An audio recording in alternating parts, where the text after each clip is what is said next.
Check.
call to order this special meeting of the Scottsdale Unified School District Number 48 Governing Board. Today is Tuesday, June 6th at 6 p.m. Vice President Werner, can you please lead us in the Pledge of Allegiance? I pledge allegiance to the flag of the United States of America and to the republic for which it stands, one nation under God, indivisible, with liberty and justice for all. Thank you. Start with a roll call vote from my far right, please. Amy Carney. Zach Lindsay. Karen Warner. And I'm Julie Sinowski. We do have a quorum this evening with 4 of our 5 governing board members present. I believe Dr. Hartwells will attempt to join us remotely this evening. At this time, I'd like to make a motion to approve the agenda as presented. Is there a second? Second. All in favor, say aye. Aye. That motion passes 4-0. Thank you. We're going to go on to superintendent's comments. Dr. Menzel. Well, good evening, President Sinowski, Vice President Werner, and members of the governing board. Just a few quick updates this evening. We do have a full agenda. But first, we received word today that 3 more Scottsdale Unified School District students will receive National Merit Scholarship awards. They'll be announced officially tomorrow. All 3 are from Desert Mountain High School, and that brings our total of National Merit Scholarship winners to 10.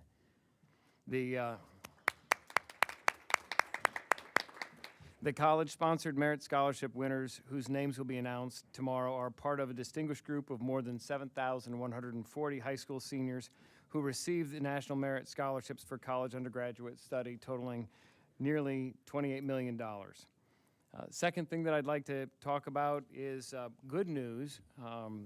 Arizona Helping Hands is an organization that supports foster youth here in the state, and it was one of the charities that was near and dear to Dr. Creekgard. And he had worked with them on raising funding for a mobile unit to be able to serve parts of Arizona outside of Maricopa County. They were successful in raising the funds for the mobile unit, and on Sunday morning at 7:40, there will be a feature on Channel 3 highlighting the mobile unit and the work of Creekgard Friends and Families related to that successful fundraising effort. So I just wanted to bring that to people's attention. I think it's a really positive thing and a testament to his care and concern for all students. Also want to make a plug. We have 2 positions available on our self-insurance trust board. So if you are a member of our community and interested in serving on the self-insurance trust board, you can find the application on our committee hub. There's 1 2-year term and 1 3-year term available, and just want to encourage people to check that out and express interest. And then 2 other things that I think are really important to highlight tonight. First is our Summer PD Institute. It's in its 2nd week. Over 100 sessions were offered with nearly 1,000 session registrations. This is just shy of a 60% increase in registration from last year. Sessions have been available for classified, certified, and administrative staff spanning pre-K through 12th grade. The topics varied from creative play, science of reading, curriculum mapping, educational technology, design thinking and project-based learning, CPR, and so much more. In the next few weeks, we'll be able to confirm registration to provide you final participation numbers as well as teacher feedback that we're gathering from a survey that's being provided across all of these training opportunities. I want to give a huge thank you to each teacher who attended and the other staff members who participated, as well as those who facilitated the training. And finally, summer learning. While high school summer school is in its 2nd week of session 1, serving 1,400 plus students from SUSD as well as non-SUSD students, elementary and middle school summer programs began this week. Elementary programs include Boost, offered at Pima and Redfield, along with Gifted at Redfield, ELD at Hohokam, and 21st Century throughout the district at Tavon, Yavapai, Pima, Navajo, and Tonalea. The extended school year program for special education students is hosted at Navajo and Coronado. The middle school bridge program is being hosted online for standards-based synchronous and asynchronous learning time for students in grades 6 through 8. Plus, we've partnered with ASU for a special algebra readiness course for incoming 9th grade students, which is also hosted online. Lastly, yesterday we launched a summer learning website for all students to take advantage of. This is a one-stop site designed to keep kids engaged in learning or even help them get prepared for the next grade level. Featured in the SUSD source this month and promoted by teachers and principals, we have initial statistics from the first day, which was yesterday, where people are not only accessing the website from here in Scottsdale, but also various states across the country and other countries, Canada, Mexico, France, Spain, Albania, and India. So far, nearly 300 people have accessed the site in the 2 days it's been alive. I want to give a shout out to our dynamic teaching and learning team who put together these robust, engaging summer learning opportunities for our students and staff, and especially thank Carly, Donna, Diane, and Bernie for getting this online summer learning portal available for families to support their students during the summer break. Thank you, Dr. Menzel. I wonder how many of those students that are logging in abroad are from our district? Could be some. Could be some, yeah. We're going to move on to the information discussion portion of this meeting. First up is the first read on the AP European History by Dr. Benson and Dodds Karen and Ms. Scott, I believe.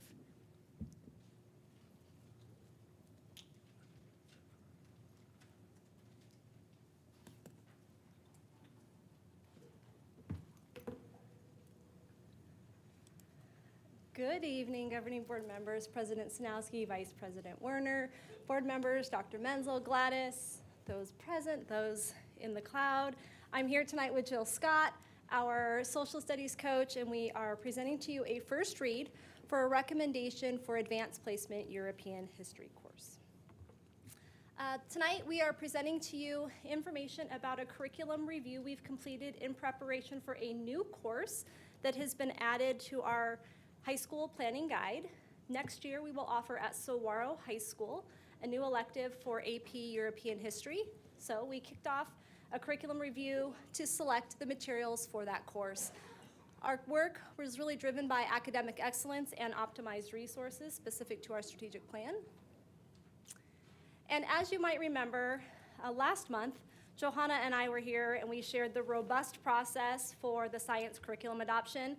I want you to know we followed that same exact process, but the scope of the work that Jill and I have done with our committee was a little bit different. This is one course, an elective being offered at one school. So rather than the breadth of a 612, we're sharing with you recommendations tonight for one course. But on our district website that we've linked here for you, you will see the committee recruitment, the timeline, and our posting of all committee documents. Our committee was a small but mighty group, comprised of 2 parents and 2 teachers. 2 of the parents that we had on our committee, one was a AP Art History teacher and a reader for AP Art History, and another is a parent in our community who has a passion for AP European History and still to this day has their textbook from when they were a student in AP Euro. And the 2 teachers that we had on our committee, one is the teacher who would be teaching this course next year, and then the other teacher is a teacher who hopes that at their school in 24-25 that they will offer this course. Also, Jill and I were there along with our trusted Dee Dee from our teaching and learning team. Our timeline, we started in March, and we've been running through today. And our material is on display over at the MDA outside of our office area, which is illustrated here in this picture. This, we just wanted to share a little bit about our process in terms of dates that we've met and wanted to highlight that we were wondering when we would see you. We didn't know if we would see you in May or now, which it's now, and that was all pending when the materials would arrive for us to actually begin reviewing. But again, this just captures the timeline for our committee meeting and us reviewing curriculum. Our overall process, we identified the criteria based on the course requirements referring to the AP course guide. We then sent out the materials, the criteria that we were looking for in our materials to all of our publishers to see if they would be interested in participating. Once materials arrived, we used our rubrics to review, and then as a group we came to consensus on a recommendation that we would like to have a vendor come present to us, which they did. We had some follow-up conversation and our small group consensus. For our rubric, we were fortunate that last year we had done an AP Econ and an AP Gov adoption, so we were able to utilize that same rubric. We found it to be appropriate for the AP course. We liked that it was aligned for standards and depth of knowledge, ease of use and support in terms of teacher use of the material and student use of the material, and that the resource would allow for engagement and the ability to meet student needs through differentiation. The recommendation that we have for you is published by Cengage. It is Western civilization since 1300. Our proposed budget, again, a little different than when we came before you with a large comprehensive science adoption. We are looking to not exceed $10,000. We are requesting a 4-year agreement for the first course that would be for approximately $5,000. Our second year, if we expand, it would be an additional $4,800. And you will see we have a 4-year and a 3-year agreement. Commonly, we would do a 7-year agreement, but we do know that many of the publishers will be creating new textbooks, and we wanted to be able to see what the new materials would look like perhaps in the next 4 or 5 years. So we are committed to, pending your approval, a 4-year agreement with Cengage. Any comments or questions? Board members, any questions? Board Member Carney. Thank you so much, President Sanowski. Thank you for that presentation. I just have a question on what metrics we'll be using to decide if you're going to be expanding this course or not. So typically when we add a new course to our high school planning guide, what the school does is they then put it out to see if there are teachers who are interested and if there are students who are interested. So that's typically our first metric when we are launching something like a new elective like this. So after our new teacher does this for us next year, we hope all goes well. Based on what we see across the valley, other districts who are utilizing AP, Euro, as well as across the country, we do know that it's a popular course. So we do anticipate that there will be high interest. The other school would be chaperoned next year. Okay, thank you. And then what other districts are using this same curriculum for this course? In terms of the Cengage, we'd probably have to look into what Paradise Valley is using for AP Euro, but we could certainly get that information to you from our neighbors that have AP Euro. Okay, just wondering if you looked at that at our neighboring districts and what they were using or not? We didn't look to the neighboring districts. We used our rubric Okay, and our committee's thorough review. okay, thank you. Yep, thank you. Any other questions? All right, seeing that there are none, thank you. Okay. We're going to move on to academic achievement updates. Dr. Bachna and Dr. Simpson, I believe. Simpson.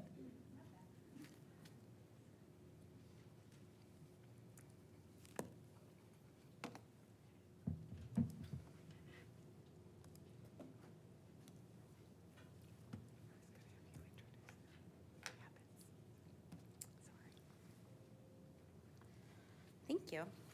Good evening, President Sanowski, Vice President Warner, governing board members, Dr. Menzel, and Mrs. Wagner. I'm here tonight to provide an academic achievement update for SUSD. Dr. Simpson is also present to answer any questions related to the statistical analysis components that she conducted while we were compiling this presentation. Tonight we are going to look at the results of the 4 assessments listed on the screen. The first test is given to the majority of our students, is called the AASA for short. That stands for the Arizona's Academic Standards Assessment. We give this test to our 3rd through 8th graders, and it covers English and math standards for each grade level. The English test is a combination of reading and writing, with students across all grade levels required to respond to a writing prompt on one of the testing days. The AASA is a multi-day exam, generally taking between 3 to 5 days to administer during the testing window. If a student does not complete all sections of a test, they do not receive a score. AZ-SCI is Arizona's science assessment, which is given at the end of 5th, 8th, and 11th grades. Since it is not given at every grade level, the test covers multiple grade bands of science academic standards. Next, we will be discussing the results of the ACT Aspire, which Arizona administers to all of its 9th graders.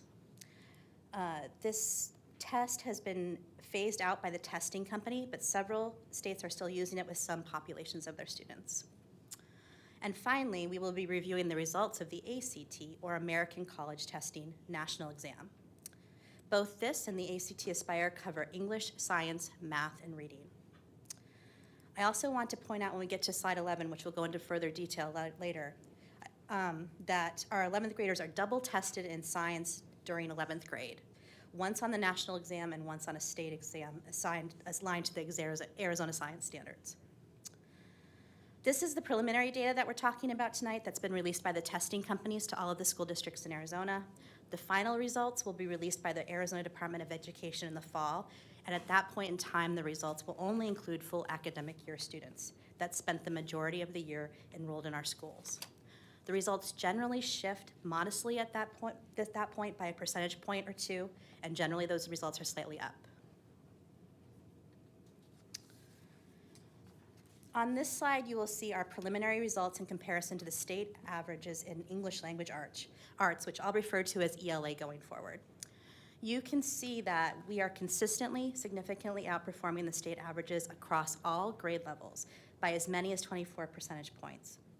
Our highest ELA achievement was demonstrated by our fourth graders this year, with 69% of our students passing the state exam.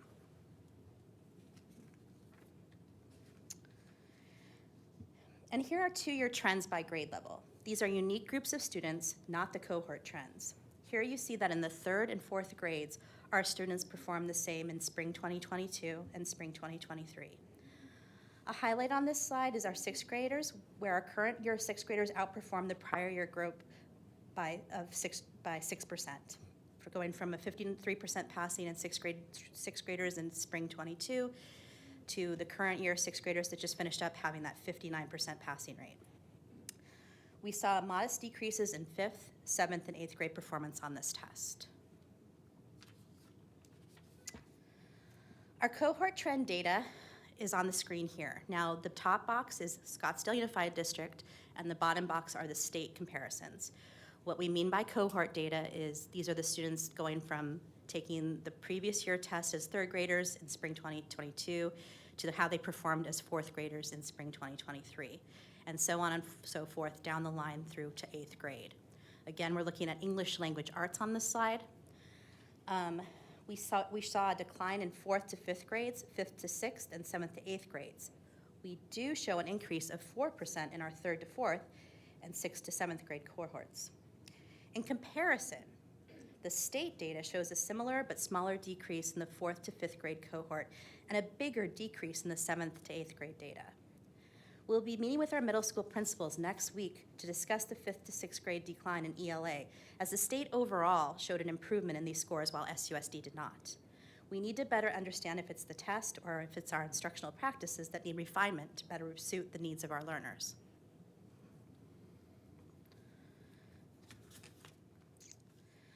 This slide portrays the relationship between student attendance and AASA performance level. There are 4 performance levels on the AASA. From left to right, the 4 columns represent the lowest to highest performance levels by grade level. The navy blue and yellow columns display non-passing test scores, while the teal and blue columns represent passing test scores. Along the vertical axis are attendance rates. 100% attendance rate would be a student who has perfect attendance, while a 90% attendance rate indicates a student that has missed 18 days of school. Across all grade levels, our students who have better attendance are passing the tests at higher rates than students with lower attendance levels.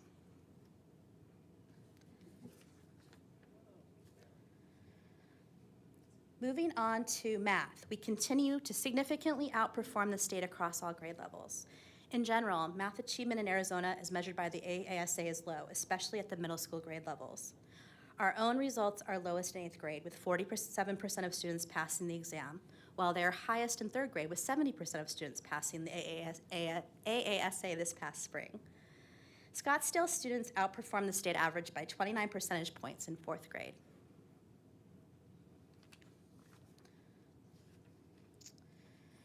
Our 2-year trends in grade level math performance show an increase of current year 3rd, 4th, 6th, and 7th grade math scores over the prior year students in the same grade level. We saw a 5% decline in 5th grade performance and a 3% decline in 8th grade math performance.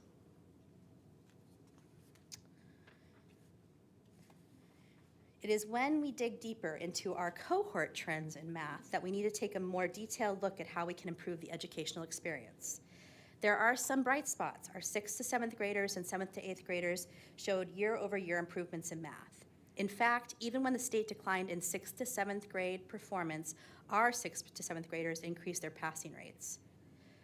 Our 3rd to 4th graders maintain their performance. It is in 4th to 5th grade math where a decrease of 5 percentage points in SUSD was larger than the state decrease. And in 5th to 6th grade math, where the SUSD cohort went down 13 percentage points, that are the biggest causes for concern. 6th grade math covers new domains that the elementary grade levels do not, which we think is part of what's happening in our data. Going from 5th to 6th grade is also where the majority of Scottsdale students switch schools, which we know that is a big time of transition. And looking a bit deeper in the 6th grade cohort in particular, we found that 2 of our 3 K-8 schools showed improvement in math scores from 5th to 6th grades. So there is something to be said about the impact of that school change on academic achievement. We need to look further at how we can foster the increasing achievement we're seeing in the 7th and 8th graders among our 6th graders. We know that our students and teachers are working hard at all grade levels, but our current methods need review and refinement in certain areas.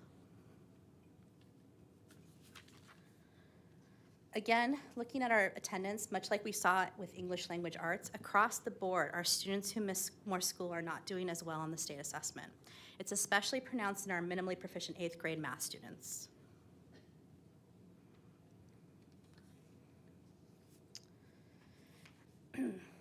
Moving on to our AZ-SCI scores, it's interesting to note that we saw a significant increase in 5th grade of 11 percentage points over spring 2022. A 1% increase in 8th grade, and a 3% decrease in 11th grade. We did not include state averages on this slide, but the state averages for 5th grade was 34%. For grade 8, it was 27%, and for grade 11 was 22%.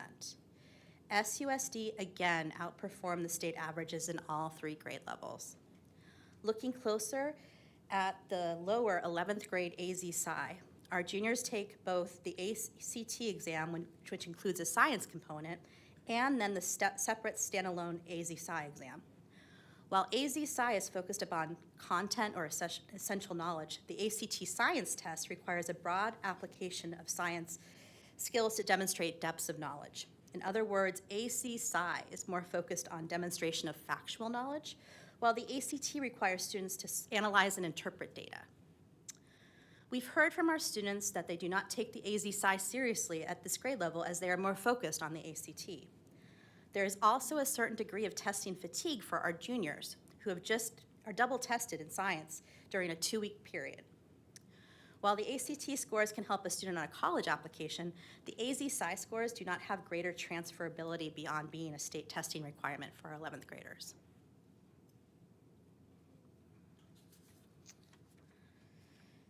Again, as we saw with our other assessments, students with higher attendance rates outperform those students who attend school less across all grade levels.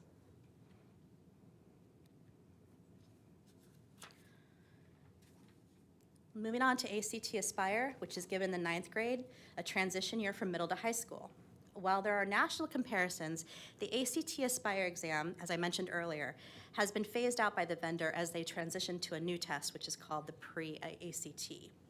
Arizona does not have a statewide contract for the pre-ACT and requires that all students take the ACT Aspire in 9th grade. Scottsdale outperformed the state averages across all 4 domains. Scottsdale also outperformed the national average in reading by 5 percentage points. What we were unable to determine is the number of students included in the national results. As I mentioned, this test is being phased out. Since we know the test is no longer being promoted by the testing company, compared to spring 2022, our reading and science scores increased by 2% and 3% respectively. Our English scores decreased by 4% and our math by 3%. The state math scores also decreased by 3%.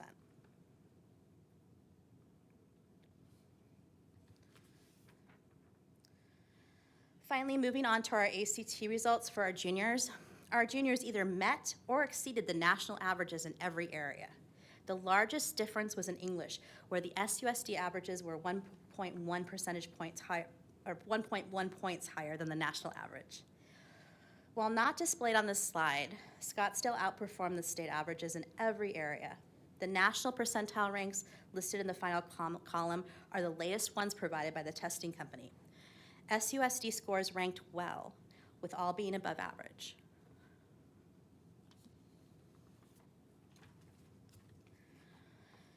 Looking at our SUSD composite scores, which is the overall score on the ACT, by campus over time, we see 3 years of data on our screen. We have seen modest increases at 2 campuses, substantial increases at Coronado and Saguaro, and a slight decrease at Desert Mountain. However, it should be noted that Desert Mountain scores remain the highest in SUSD. Arcadia scores improved this year after a decline last year.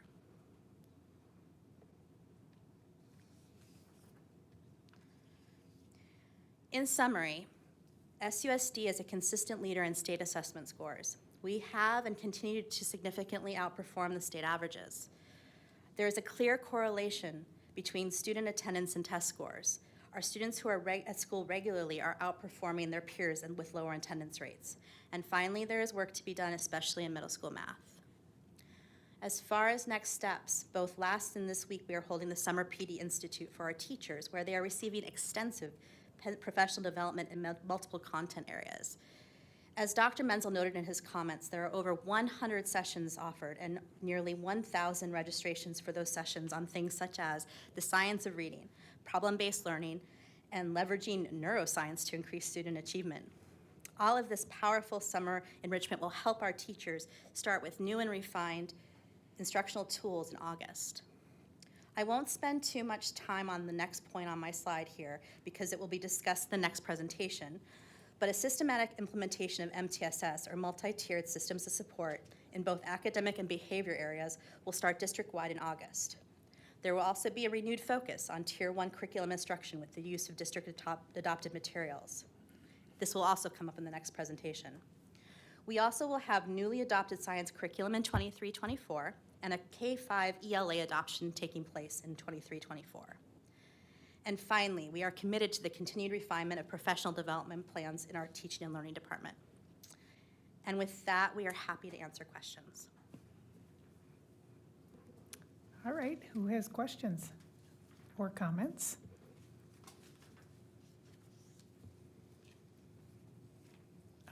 Board Member Carney. Hi, thank you very much for your presentation.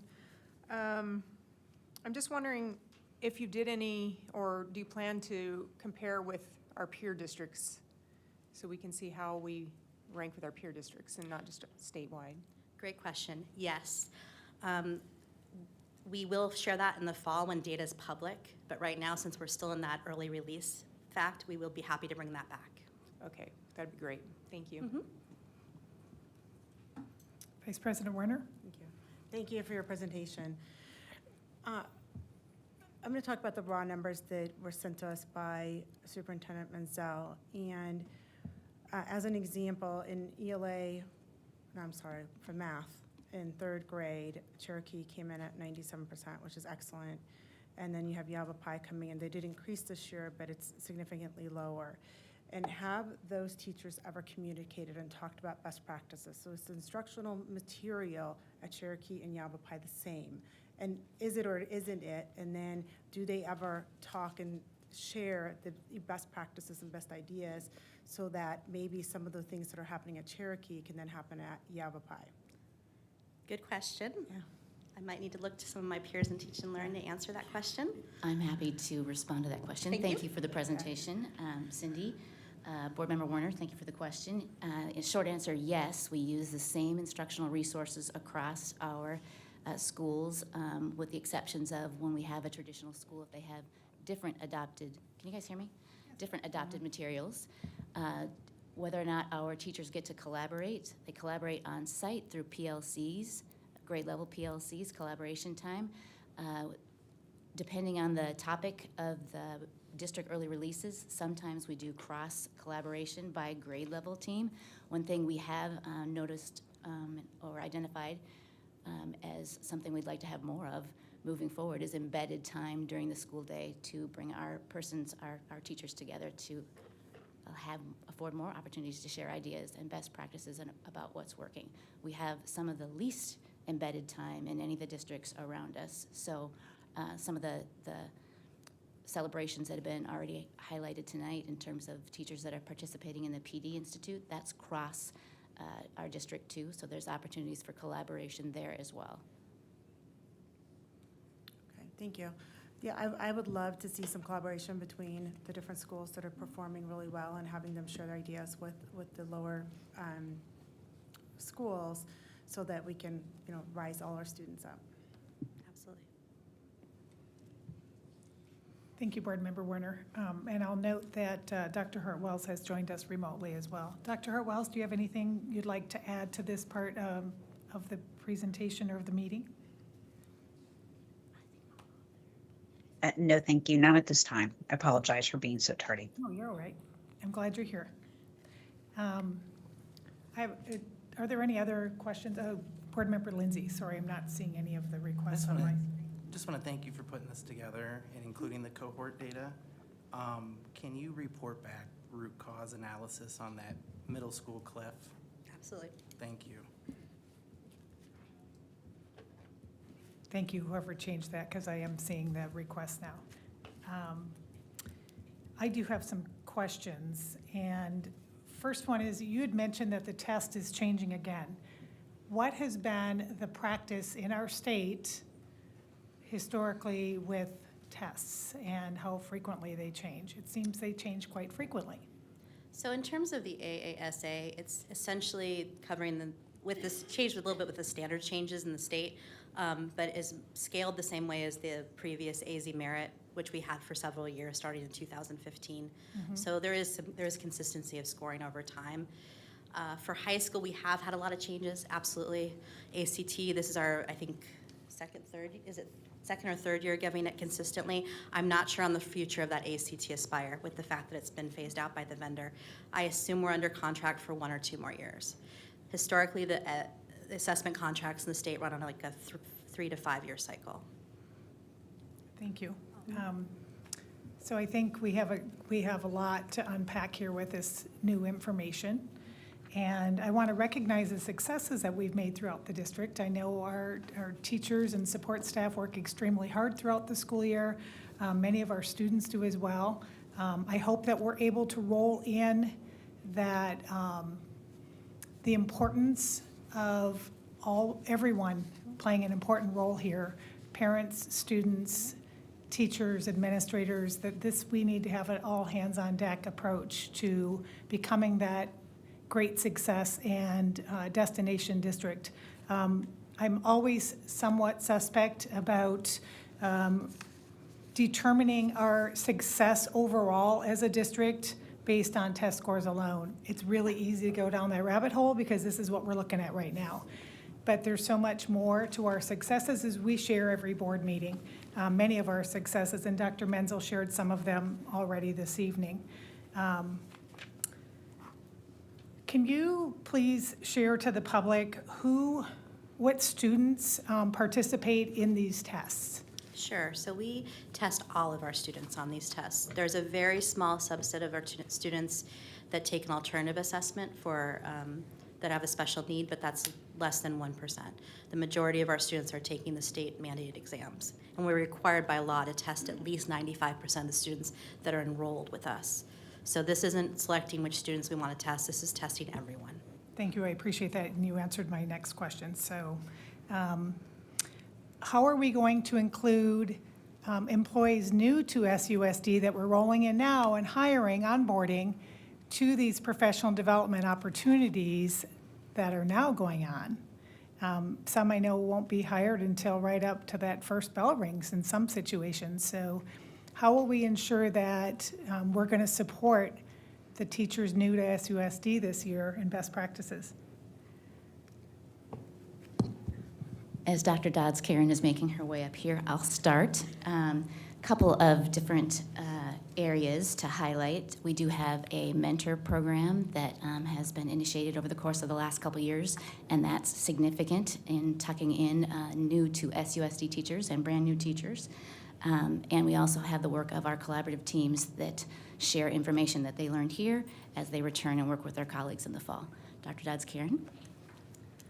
Hello. I would just add a few things. We have been very fortunate this year that HR has been a great partner with teaching and learning in allowing us something that I'm not aware of having done prior to this year. We are allowing our teachers who are new to contract to attend professional development. So teachers who had already gone to new hire orientation through HR could come to Summer PD Institute. Also, Arcadia has a lot of teachers who are attending AVID Summer Institute, which will all be pedagogy and content driven.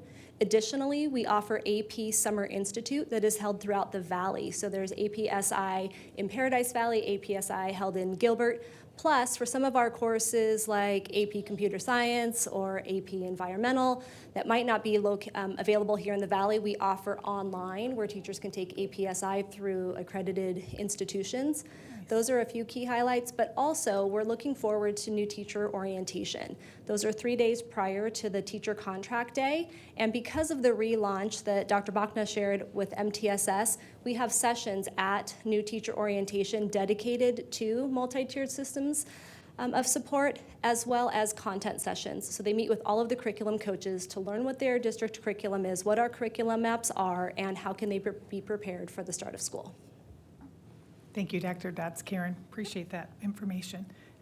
Seeing that there are no other requests to speak, thank you very much for that informative presentation. Dr. Menzel, do you have anything you'd like to add, feed in? I just want to thank Cindy and Anna for the work that they do to crunch all the numbers as soon as it comes in. They are on it very quickly because they know we like to see the data so that we can begin to drill down and analyze, what's working, what can be improved, and asking the critical questions. So thank you both for your attention to detail on this. Yes, thank you. Moving on to 4C, Strategic Plan, KPI and Data Dashboard Update. Dr. Benson.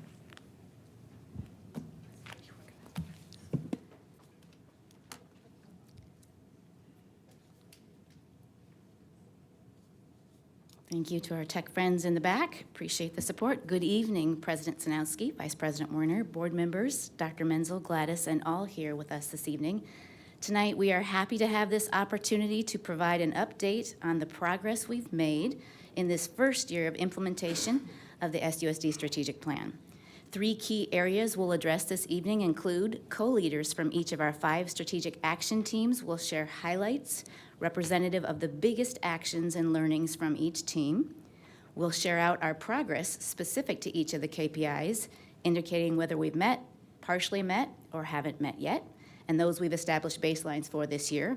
And we'll review the public dashboard we've developed to share our progress towards each KPI with all stakeholders, which is situated on our district website and is going live as we speak. To set the stage, we wanted to take a few minutes to show how we've been intentional to align the execution of our strategic plan with the Cognia accreditation process we've been engaged in this year. SUSD actually initiated the district-wide accreditation process in 2020, and as we all know, a host of factors disrupted those efforts, including a pandemic and changes in district leadership. So given the approval of the strategic plan last summer, we took the opportunity to relaunch our accreditation efforts, making purposeful connections with the work of our strategic action teams, the continuous improvement plans written by our sites, and the key areas required of Cognia accreditation. Our commitment to site and district leaders has been that our Cognia narratives and evidence will reflect the real work and story at hand, using our strategic plan as our guide to our continuous improvement efforts expected of the process. I'm happy to report that the initial feedback and results from our engagement review were very positive, indicating that, pending approval by the Cognia Accreditation Commission, SUSD is being recommended for systems or district-wide accreditation, and that SUSD's continuous improvement efforts are top tier. That doesn't mean we've reached a pinnacle in every area or that our work is done, as you've heard in previous agenda items this evening, but it does mean we're validated that we are engaging in the right work, creating and employing aligned and coherent systems across our schools and departments. We look forward to sharing the final scores and results of our accreditation with you all as soon as we're given the green light from the Cognia Accreditation Commission, scheduled for sometime yet this June. One of the first key steps in engaging in the accreditation process involves identifying strategic priorities and key goals. Thus, the work of those that participated in the first 3 phases of our strategic planning process, initiated by Dr. Menzel in February of 2021, has been critically important, as it resulted in the updated vision, mission, and values. It established the 5 strategic goals and commitments specific to those goals, identified 5 key district-wide initiatives to bring our strategic plan to life, and it established the KPIs we're using to measure our progress towards our goals. As a reminder, the governing board approved the plan and the KPIs just a year ago, late last June, and we established baselines for the KPIs and launched the plan with our leaders and across our schools and departments just late last July and August. Additional steps have included that we identified baselines and performance targets for all KPIs, and in conversation with our governing board, we identified a smaller subset of KPIs to prioritize for the 22-23 school year. Key to our implementation efforts has been the identification of 5 district-wide initiatives aligned to the goals in our strategic plan as reflected on this slide. MTSS, or multi-tiered systems of support, areas A and B, academic and behavioral, align with goals 1 and 2, and the initiatives to attract and retain talent, establish strategic partnerships, and optimize learning resources align perfectly with goals 3, 4, and 5. Our innovation in teaching and learning initiative is cross-cutting. It intersects with all 5 goals. Our most important step, I believe, in executing our strategic plan has been the establishment of the 5 strategic action teams and co-leaders of each of these teams to lead the implementation of each initiative. You might remember that last fall we created an application system to invite site and district leaders, teachers, and classified team members to apply to serve in areas of interest and expertise. And we extended an invitation to community members for our strategic partnerships STAT team. You'll hear from our co-leaders listed on the slide before us in just a minute, but wanted to pause and publicly thank them for the many hours given to lead the learning and actions of each of our teams. We met monthly as a group of co-leaders to report out teams' progress and align our improvement efforts. And we simply wouldn't have made the progress reflected in our accreditation review without them and the 75+ members sharing their time, talents, and commitment to make forward progress in each area. At this time, I'd like to invite any members here serving on any of our strategic action teams, including those that are our leaders, to stand and be recognized.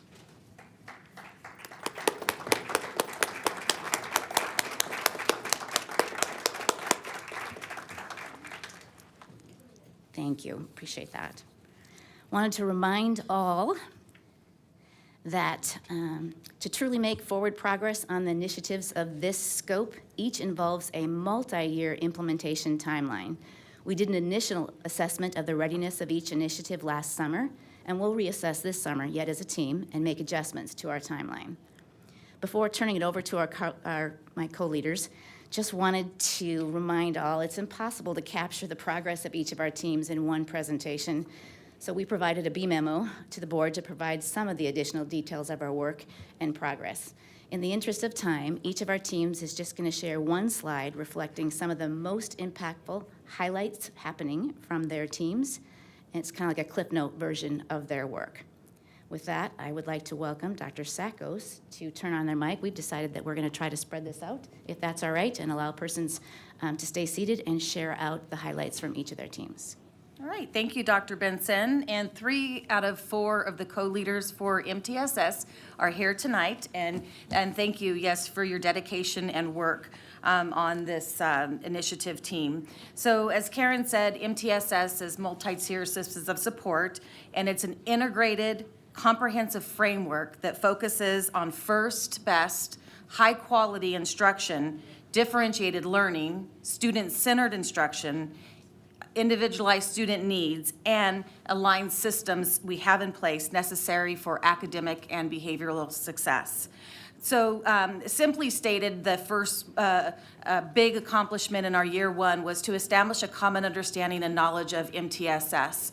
While our team was very diverse from teachers, counselors, administrators, social workers, principals, assistant principals, leaders, coming to a common understanding within our strategic plan was a first step. Our next level was really making sure that we rolled out professional development during the year so that our school campuses and teams also had that same common understanding.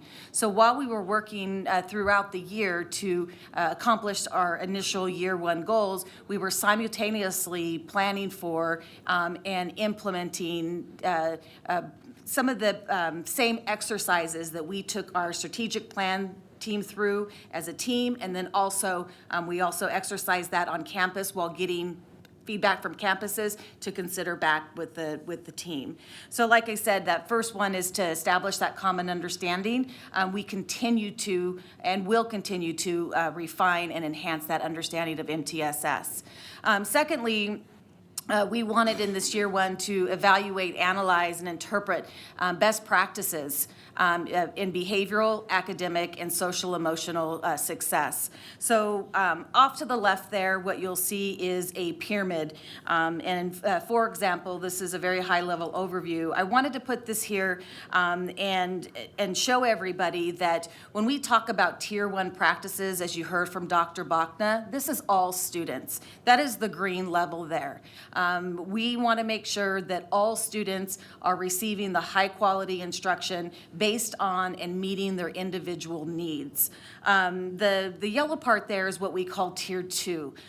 If we're doing well in Tier 1, then we would expect approximately 20% of students to be in that Tier 2 in which you would need some type of targeted instruction. That doesn't mean we take away that best practices Tier 1, but we layer in some Tier 2 practices, maybe some enrichment opportunities or intervention opportunities if you are not meeting, if you were in that category. At the same time, when we're looking at formative assessments from teachers, if a teacher is looking at a particular unit or math concept and says, wow, only 50% of my students are understanding this concept and achieving mastery, then we want the teacher to reflect back and say, how can I reteach and differentiate what the learners need to know, and how do I enrich those who have already met that? And then when you go to the red, that is your Tier 3. So that essentially should be 3 to 5% of students who need individualized instruction. And that means the one-on-one different supports that are offered in our schools. What's important to note when I talk about MTSS as a framework, it's not a program, it's a way of thinking.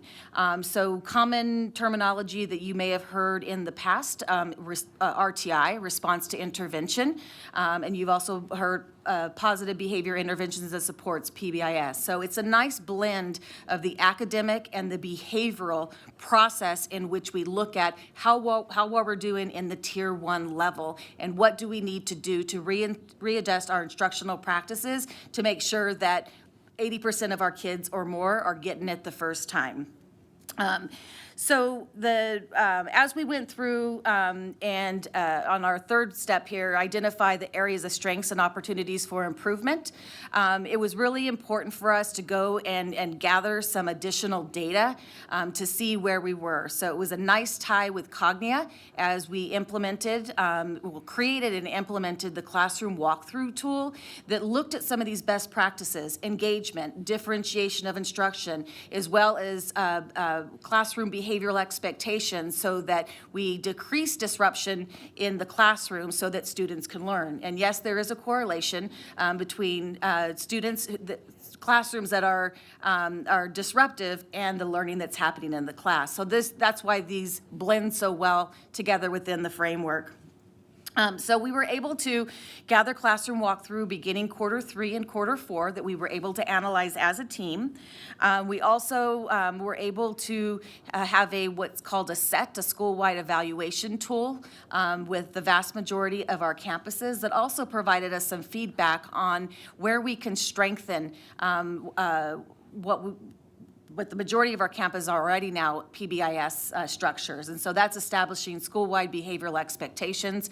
And what does it look like to be respectful? That's to raise my hand. That's to wait for a turn to be able to speak in class.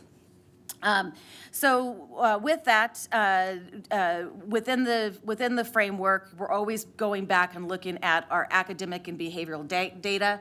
What Cindy, Dr. Bachna presented tonight is an example of some of the data that we look at, but we also look at the teacher common formative assessments. The behavioral data is oftentimes our office discipline referrals. We also have Arizona Youth Survey that also gives us behavioral data. And then, of course, in terms of sense of belonging to school, we have the Hanover data that we've been looking at.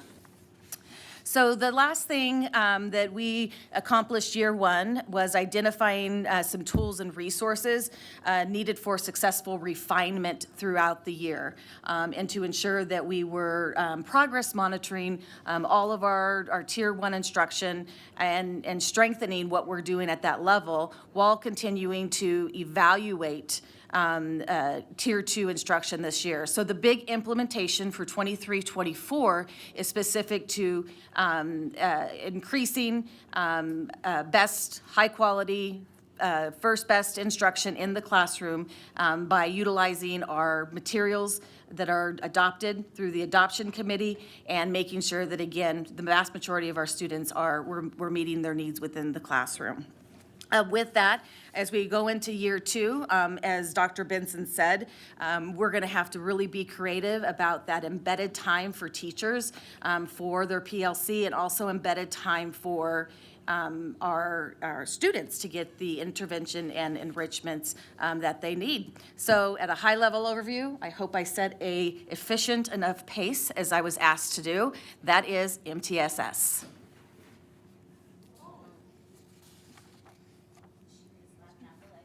Okay.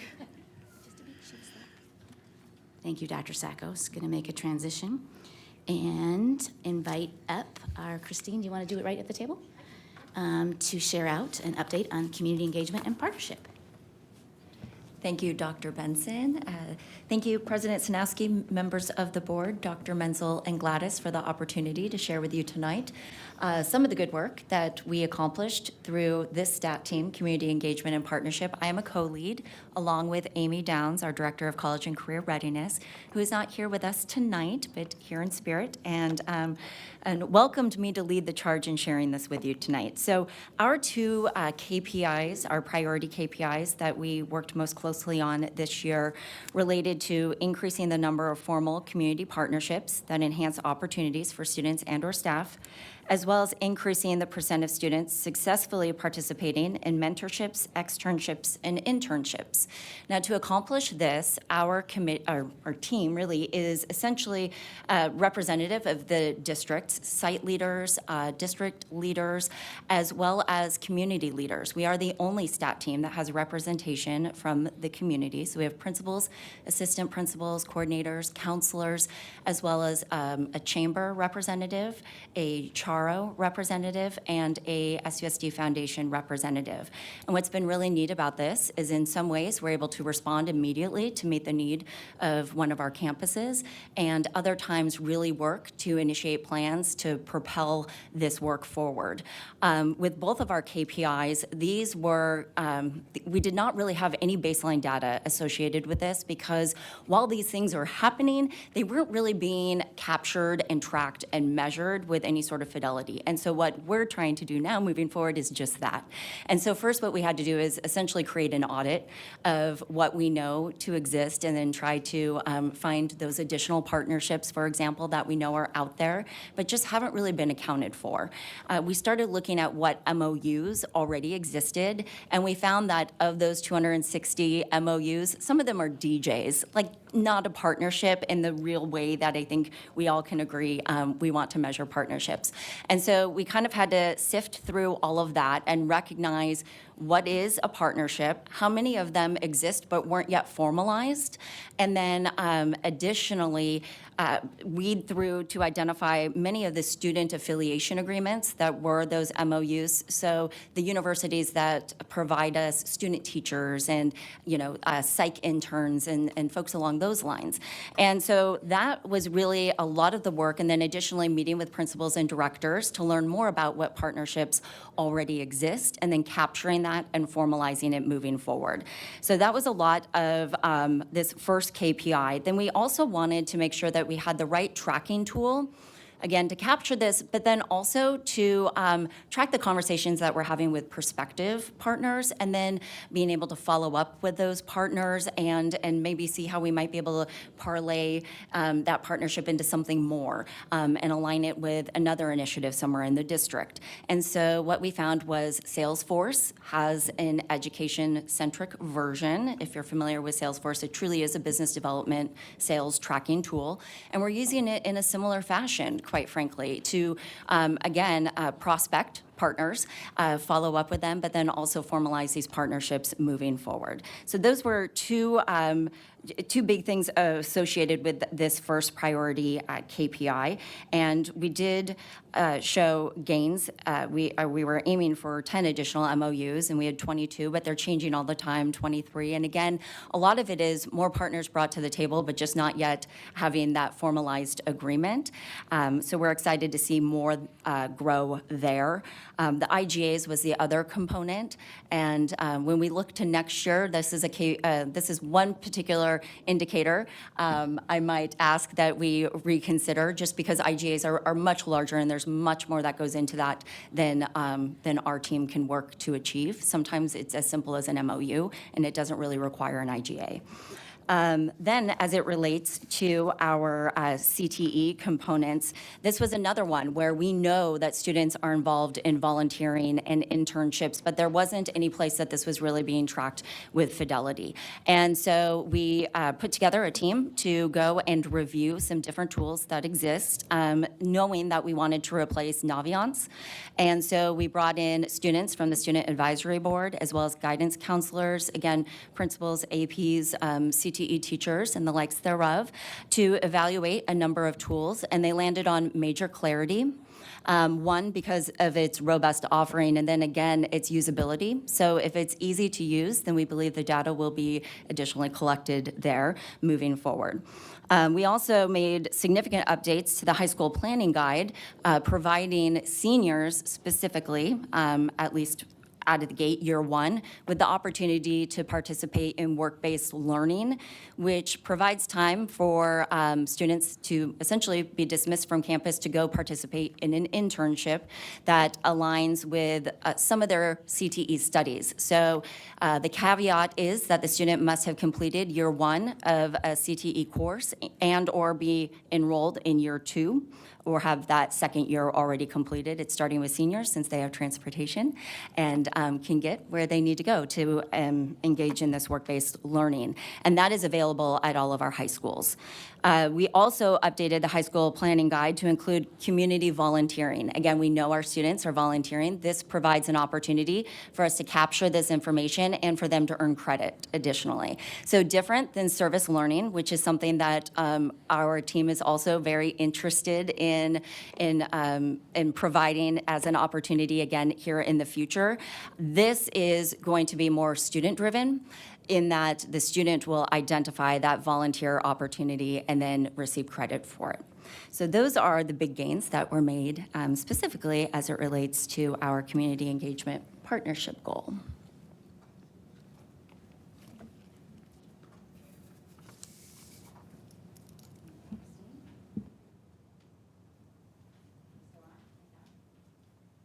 Get it off. There we go again. Appreciate that update. Thank you, Christine. Next up is an update from our Strategic Action Team, Innovation in Teaching and Learning. Dr. Michelle Watt and Dr. Menzel led the Innovation Teaching and Learning STAT team. Again, this Strategic Action Team crosscuts all of our goals. Dr. Watt is actually supporting an event with the Department of Ed tonight, so she can't be with us. So I'm going to hit a few of the highlights and invite Dr. Menzel to add his insights. Significant highlights of the work of this team include they set to work, established a definition for innovation, and spent a fair amount of time identifying the why innovation is important across our schools and departments. To invite innovation, this team established a prototype process for supporting, evaluating, and scaling innovation, to encourage innovative ideas and support a pilot and scale framework to improve achievement moving forward. Additionally, Michelle and other members of the team made a purposeful connection to the next education workforce, participating with ASU in a cohort to learn more about how we might rethink how we use time better or differently for kids and for teachers. And most recently, the team members are exploring the use of ChatGPT in educational settings to kind of get our footing in that and get ahead of it, because some of that can be really, really good. Dr. Menzel, did you want to share some of the other additional insights or highlights from this team? Thank you, Dr. Benson.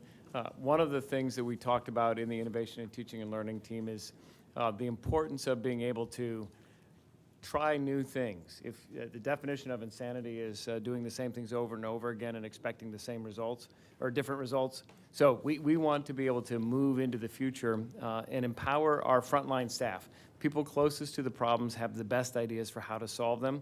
So we wanted to create a robust framework for supporting teachers with innovative ideas and buildings within grade level teams. So a lot of the work was spent identifying what the framework is, but then also providing some, and we've got some budget set aside for next year to be able to support pilot projects related to innovation in teaching and learning. We think it's important to do that on a small scale before you work to expand and replicate. You want to have meaningful data to determine did it work or didn't it work. So think about in private sector, it's rapid prototyping. Fail fast, fail forward, figure out what worked, build on what worked. If it didn't work, try something different, but do it in a way that's intentional and purposeful to improve outcomes for students. And so I'm impressed by the thinking of the team members who are part of Innovation in Teaching and Learning. The other thing that is an important area of focus is thinking about how we use time differently. And that one, we don't have the answers to, but we know that there's only a certain number of hours in the day. We only have students a certain number of hours, both during the day and during the school year. But how do we maximize the use of time in order to produce better outcomes for our students? Appreciate that. Did want to make a purposeful connection to the work of our Coronado strategic planning team. Dr. Praninsky serves on this team, the Innovation in Teaching and Learning team, and he has also been a part of that. And so to bring some of the ideas about how we rethink time differently, we have a commitment from each of our Coronado leaders that we shared with you about a month ago to find additional time, not by using subs or changing master schedules or embedding early release time, but by using the time that they have differently and creating more spaces for teachers to collaborate. And so there are connections and ripples that extended from this team too, and just wanted to highlight that. With that, we're moving on to Team 4, attracting and retaining qualified and talented employees. I believe our Alexis, Assistant Superintendent of Human Resources, is going to take the lead on this one. Good evening, President Sanowski, governing board members, and Dr. Menzel. I just want to also give a shout out to initial co-lead, Miss Amy Goff, who's out there in the crowd. And also when Dr. Lugo joined us mid-year, she jumped in as well to provide some leadership for our team. We were taking a look, obviously, at Goal 3, our talented and qualified professionals, and one of the priority KPIs for us was around pathways. And so what we discussed in our group was that not everybody necessarily wants to move up a career ladder, but they want to improve their skills in their current position. So one of the first things that our group did was to come up with a definition regarding what a pathway actually is, which you see on the screen before you, which is to creating and supporting opportunities and incentives for ongoing development for increased capacity in their current position or for career growth. So in order to understand what people's interests are or were, we created what we call the pathway survey to get some feedback from our employee group. So we sent one out to classified employees, certified employees, and administrative employees. And so of the respondents that participated in the survey, one indicator from the survey was that less than 2/3 of them feel well-trained in their current role, so they would like to improve in their current position. Another indicator indicated by the classified employees was that they were interested in becoming a teacher, but money, was an obstacle for them to be able to do so. And as the governing board previously approved, we were very fortunate to enter into an MOU with NAU and the AZ K-12 Center to support a teacher residency. So that, again, was for our classified employees who had a bachelor's degree, did not have a teacher certificate, but were interested in pursuing that. And so we're very fortunate. We had several people attend that meeting, and we have 5 classified employees who are going to participate in our teacher residency program. So we're very excited about that. Additionally, we have the ASU Teaching Fellows, which is targeted towards classified employees who have an AA degree, not a bachelor's. So they, once we complete that partnership with them, the hope is that those folks would not only earn a bachelor's degree, but they will also earn their teacher certification. So we're building a pipeline for future teachers. Additionally, as was mentioned earlier, I know this falls under teaching and learning, but I'm also so excited because part of what we're talking about is supporting the capacity for people to grow in their current position. And that aligns with a district mentorship that we put in place a couple years ago. We originally had 15 brand new teachers that were supported.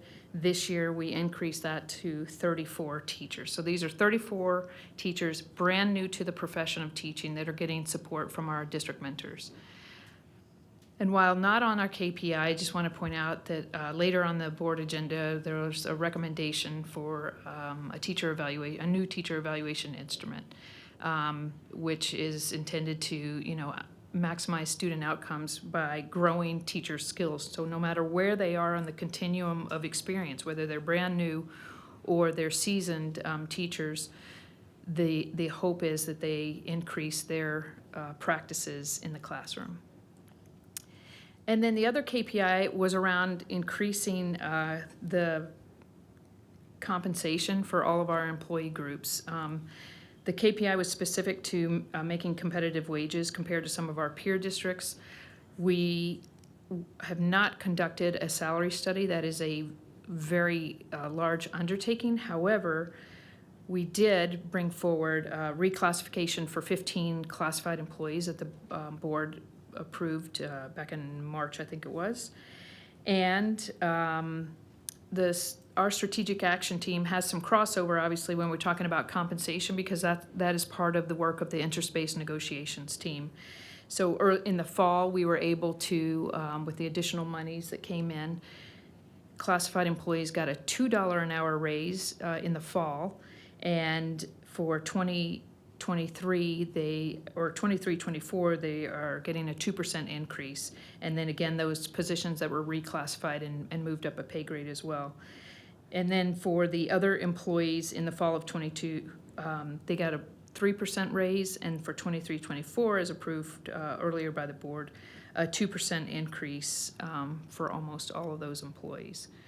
So we're very excited about the work. We are work in progress, and certainly want to refine some of these and do some additional work around looking at compensation and classification for our employees to make sure that we are both recruiting and retaining highly qualified professionals in SUSD. Thank you, Alexis. And our fifth of 5 to share out is optimized resources, and I believe our CFO, Shannon, is going to lead us in this share out. Yes, thank you. So first, I would like to thank Dennis Rayler for being on that team and helping to co-lead this team. We looked at optimized resources and recognized early on that resources encompasses a lot of things. It's the people we have, it's the software we have, the resources we have for the classroom. It also encompasses money and the budget that we have to use that. So in looking at what all are our resources, we decided it would be good to kind of break off into 3 subgroups to look at 3 different areas. So with that, we created a budget development group, a capital standards development, and information technology, which fed into one of our key KPIs. So with that, one of the priority KPIs that hit on the information technology was to look at the software that we have and develop either training videos or FAQs for our parents to understand what software is out there, what resources are out there, but also for our employees, our own district employees, to understand what's out there. So that team worked through that and created a, I think they did a great job, a video on Parent View and the different things that you can do within Parent View, be it seeing grades, calculating out what your student might need to get on a test to be able to get the grade that they're seeking. And so they're just short videos that don't take a whole lot of time, but really highlight what are the things that you could do within Parent View. Additionally, we created a video on Synergy and how to enroll your student into our schools. So we have those ready to go. They just need to be translated and then they can be posted online. And then for our own staff, thankfully the board earlier this year approved hiring a Visions person. Visions is our financial software.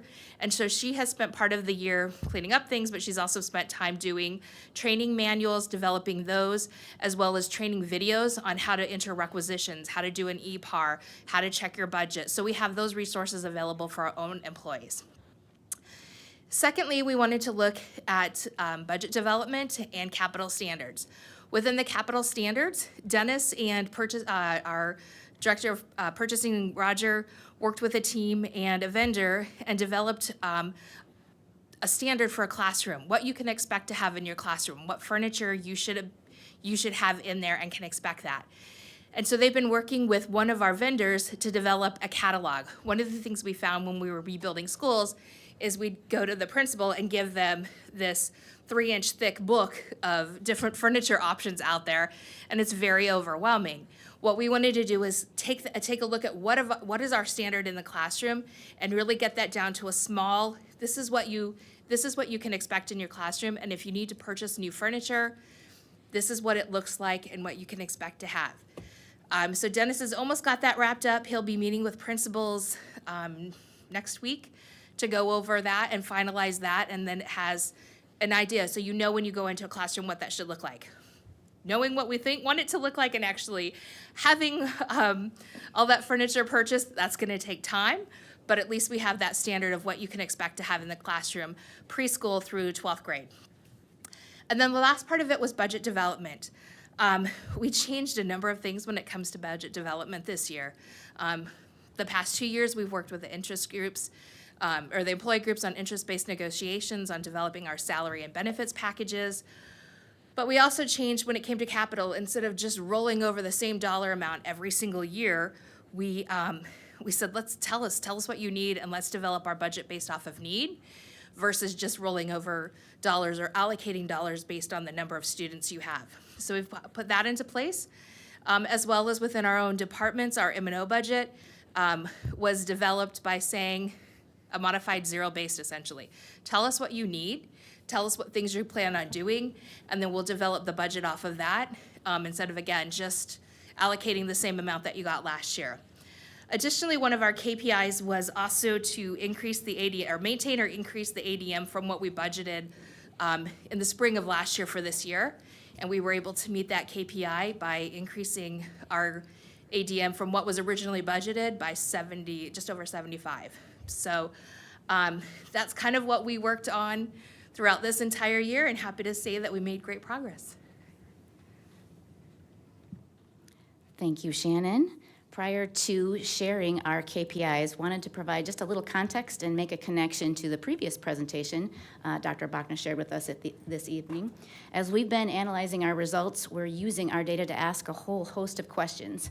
We recognize the impact of chronic absenteeism on our students' learning data and the complexity of comparing our results of our Hanover data, given our response rates and sample sizes vary a bit from year to year. These are complexities we will continue to address in our continuous improvement efforts, some requiring different and more targeted approaches moving forward. Also, as our co-leaders have already shared, during our analysis, some of our team members have identified important tweaks that need to be made to our KPIs in the future and additional KPIs for consideration. We're continuing those conversations over the summer and at our cabinet and extended cabinet retreat, and we'll bring them back to the governing board in August.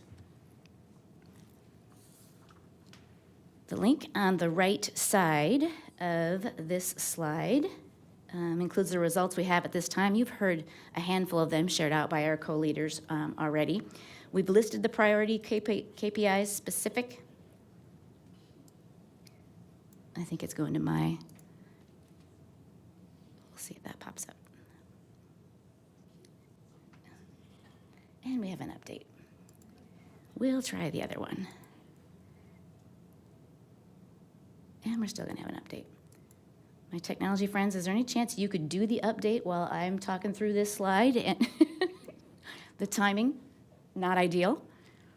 We listed the priority KPIs first, specific to each of our goals.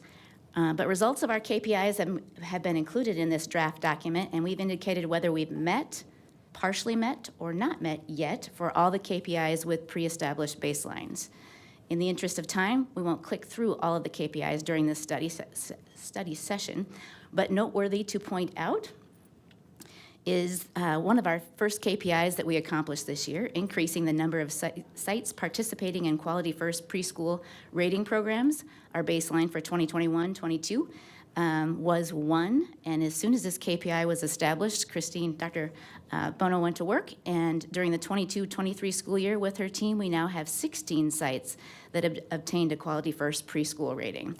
We share this example not just because it's a clear met this year, but also it's an example of a KPI that'll need to be revised moving forward, given the KPIs we know need to be dynamic and modified to stay aligned with our continuous improvement efforts.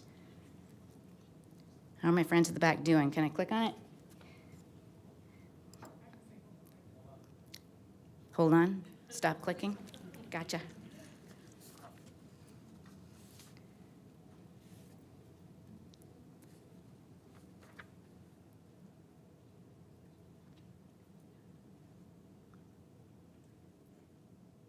We'll give them just another few seconds because we've actually got the results showed on the next slide too in a different format. So if all right with you guys, I'm going to click forward. Don't do it? Go ahead. There we go. As we've indicated all year, we wanted to be able to create some sort of a dashboard to show our progress towards each of our KPIs on our district website, being completely transparent and holding ourselves accountable for the work we are leading and the results we are getting. I wanted to remind persons that we actually initiated 2 dashboards this year to avoid confusion because we had an internal dashboard that our leaders have loved. Ease of access of enrollment information, attendance, behavior, data, and academics. So the second dashboard that's live today is the external public one we're referencing here.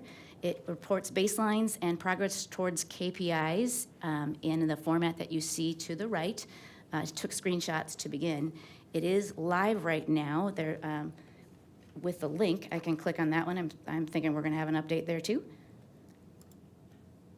Maybe we'll get lucky. Does it work when our board members click on it? Yes? So it's just the presentation of I like that so much.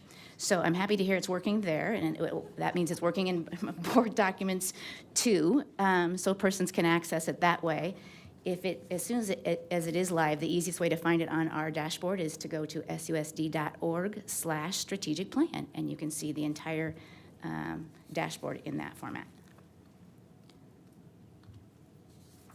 So can I just add very Absolutely. quickly, when you're on that page, the home page provides the overview of our 5 goal areas, as well as the full strategic plan, the SUSD annual report, and the Auditor General report, so that it's all in one place. Here we go, easy for people to see. And then the indicators are on that other tab. Just want to make sure from a navigation standpoint you see that. We're both trying to drive the bus at the same time, so I'm not clicking. I'm just going to stop there. There we go. That's the first document that we were referring to, and that each of the tabs at the bottom reflects a different strategic action team and goal. So we don't have to click through that, but thank you for going to the work to bring that up so those that are here with us tonight can see that. And if we could go to the second dashboard link, that would be great. Excellent. And if we could click on indicators, there you go.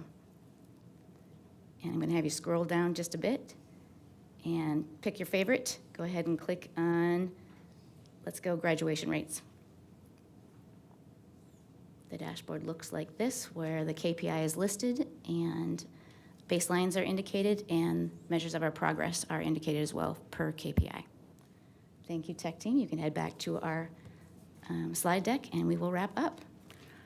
As our tech support is helping us do just that, prior to wrapping up, wanted to give a shout out to Dr. Bachna, Dr. Watt, and Christine for initially, we've been talking about this dashboard for months and months, but just in the recent, the last 10 days, Lainey Triplett and Catherine Miller are situated in communications, and as our grants writer, they have just been significant in pulling all this together so it could be ready for you and our public in time for this presentation. So shout out to all involved in that creation of the public dashboard. And as we wrap up, I wanted to just share a couple of key other areas we've been focusing on and prioritizing this year. They are reflected in the narratives and evidence we submitted to Cognia and across governing board agendas throughout this entire year. And that includes, most persons are aware, we've had a significant focus on school safety and on student and staff wellness. We've had conversations and a focus on enrollment. You've heard about curriculum adoptions, including one this evening.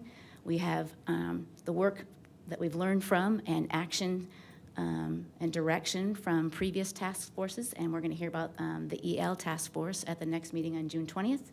You heard Alexis, our Assistant Superintendent of Human Resources, refer to the time and commitment of persons to serve on the interest-based negotiations. Attendance is huge for us and our colleagues across the Valley and state, and we're always working towards aligning and cohering that which we have going on all the time.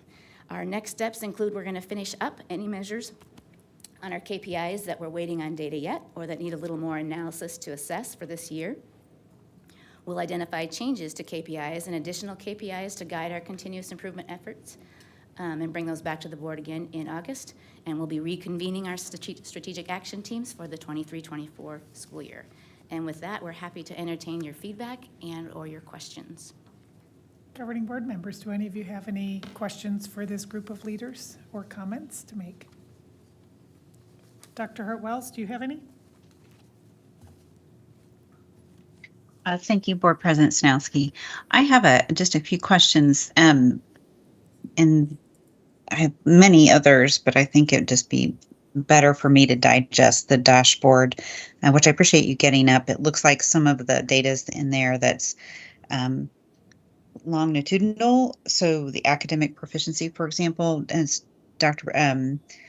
Benson, you mentioned coming up with proposed KPIs for the next school year, but it looks like the academic proficiency, and if I recall correctly, we developed those originally for this school year. Those were to be 3-year stepwise Correct. Dr. increases. Yes, great question.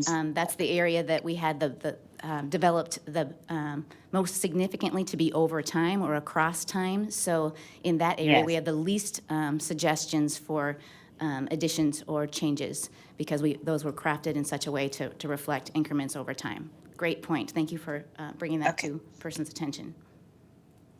Okay, great. And then on the MTSS, could you please remind me, when did SUSD start this kind of concept, this structure, this MTSS structure? Do you have Dr. Sackos too? Sure. So beginning, and Shannon Cron may have to correct my years, but going back to 2008, I would say that we had a oh, she corrected me.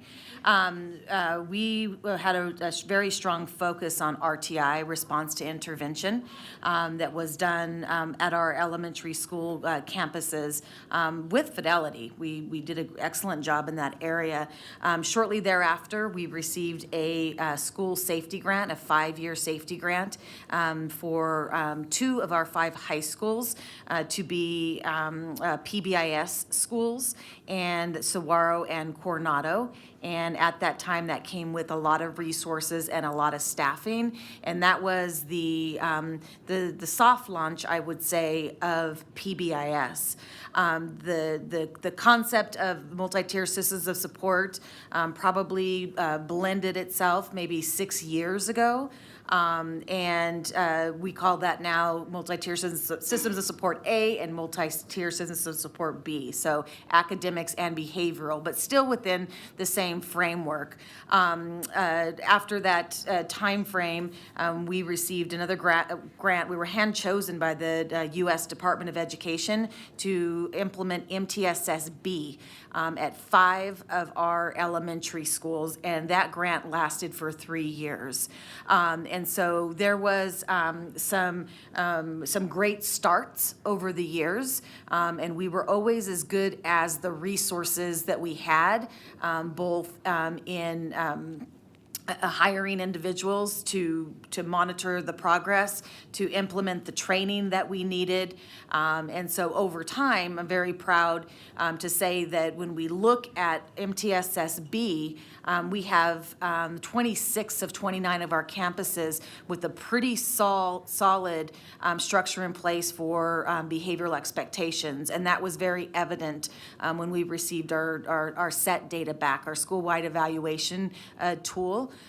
So we have some work to do specific to academics in looking at what interventions work and which ones don't. And so we've dabbled in different interventions over time, and so that's really going to be where we roll up our sleeves going into next year, is strengthening Tier 1 across the board, behavioral expectations. We need to get this attendance under control, get to the root causes of why kids aren't coming to school, get to the root causes of why kids aren't engaged in our classrooms and otherwise acting out with antisocial behavior.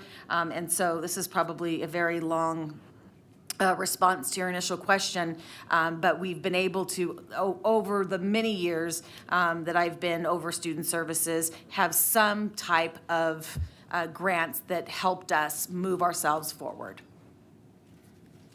Well, and I don't mind the long answer because I thought that the district did have some, a decent amount of history with MTSS. So it just struck me that one of the actions was to have a common understanding of what MTSS is across the district at this point, given the history. So I just found that a little surprising, but if that's what needed to be done, then that's what needed to be done. With respect to rolling out specifically PBIS, but in the construct of MTSS, we've heard from parents, we've heard from others over the course of the couple years, and I know PBIS that's not a Arizona or even Scottsdale specific program, right? None of these are national programs. Is the importance of parent collaborations with the schools in implementing these programs with success. And I'm not going to use the word fidelity. I don't particularly like that word. I prefer rigor. And that is something that we've heard, as at least in the last couple of years, as an area of growth for SUSD, is to better engage parents and families in this process to the benefit of the students, which ultimately is the goal. I believe everyone's on the same page. Can you comment on that? What efforts are being made to better enfranchise the families and parents where there are needs for maybe not Tier 1, but maybe Tier 2? So the Tier 2, which is the targeted interventions, and I'll give an example for behavior, an example for academic. So an example for behavior would be perhaps a student is referred to a student assistance program, and that could be in good decision-making, executive functioning skills, time management, how to have good use of time within your class, how to get organized, things of that sort. The communication goes to the parent to say, here's an area that your students, teachers have identified as room for growth. And so here's something that we happen to have on campuses that's offered by the school social worker. And those are what we call our student assistance programs. And so they're able to engage in the Tier 2. The same thing for Tier 2 academics. So there may be targeted students that are identified to perhaps participate in My Path with iReady, and the communication to families is in order to help your student and to see this growth, you need to, and we won't use fidelity, we'll use consistently engage in the practices of math concepts that the student is missing. And so that's where that communication goes between mostly the teacher and the parent. And when we get into more of the mental health concerns, then you've got your social worker that's talking to parents to say, we don't do individual counseling here, but we've got partners in the community that you might want to look at, and we would refer them out. But hopefully that helps with two different examples. Well, and I appreciate that. And both examples strike me as critical for parent-family involvement to be successful. So I think it just underscored the point that if that's an area of growth, I'd like to just offer that as what sounds like a continued area of growth for the district is enfranchising the families maybe a little bit more closely as opposed to pushing it out, bringing in maybe that perspective. But thank you. Can I ask another question, Dr. Sakos, of you on Tier 2 interventions? So we had seen several, I'm going to knit together a couple of different things. One is the ESSER funding made concerted efforts to address under the auspices of, as required of learning loss, addressing learning loss, interventions, whether they were behavioral, math, reading, and particularly in the elementary school. And what, if anything, have you learned, not you personally, but your team, your STAT team in the Culture and Climate initiative through the course of the year, from those pilot programs that were funded with ESSER that could, that fall under Tier 2 interventions, that could be something that we could learn from, were successful, because it seemed to me this year there were some changes, and I don't know if it was a funding related reason in some of the schools where those interventions were not going to be supported going forward. And I'm trying to reconcile all of that just from an academic standpoint, but it seems like those would also be intersecting in the culture and climate. And maybe that's a deeper conversation, but I'd like to put it out there as something I'm still unclear on, and I would like to have a deeper conversation on that. Appreciate the question, and Dr. Sakos is the first to try not to uncouple that which happens with the behavioral side of the house with the academic side of the house, because there is such a close connection. Just one bit of a response to your question, Dr. Hartwell's. Alice Spingola is here with us this evening, and the reporting out and the tracking, the progress monitoring of our students using intervention tools and those that are serviced by interventionists is kid by kid significant. And so we monitor that. Alice had just shared out, most recent data reports on that. So we've shared some of that FastBridge and iReady data, with the governing board at this level, but we monitor that and infer success of our interventions based on multiple data points and explore further, digging deeper into what the program really offers, because it's difficult to correlate the success of a student to one thing. There's a whole bunch of factors that include time and resource and those bits.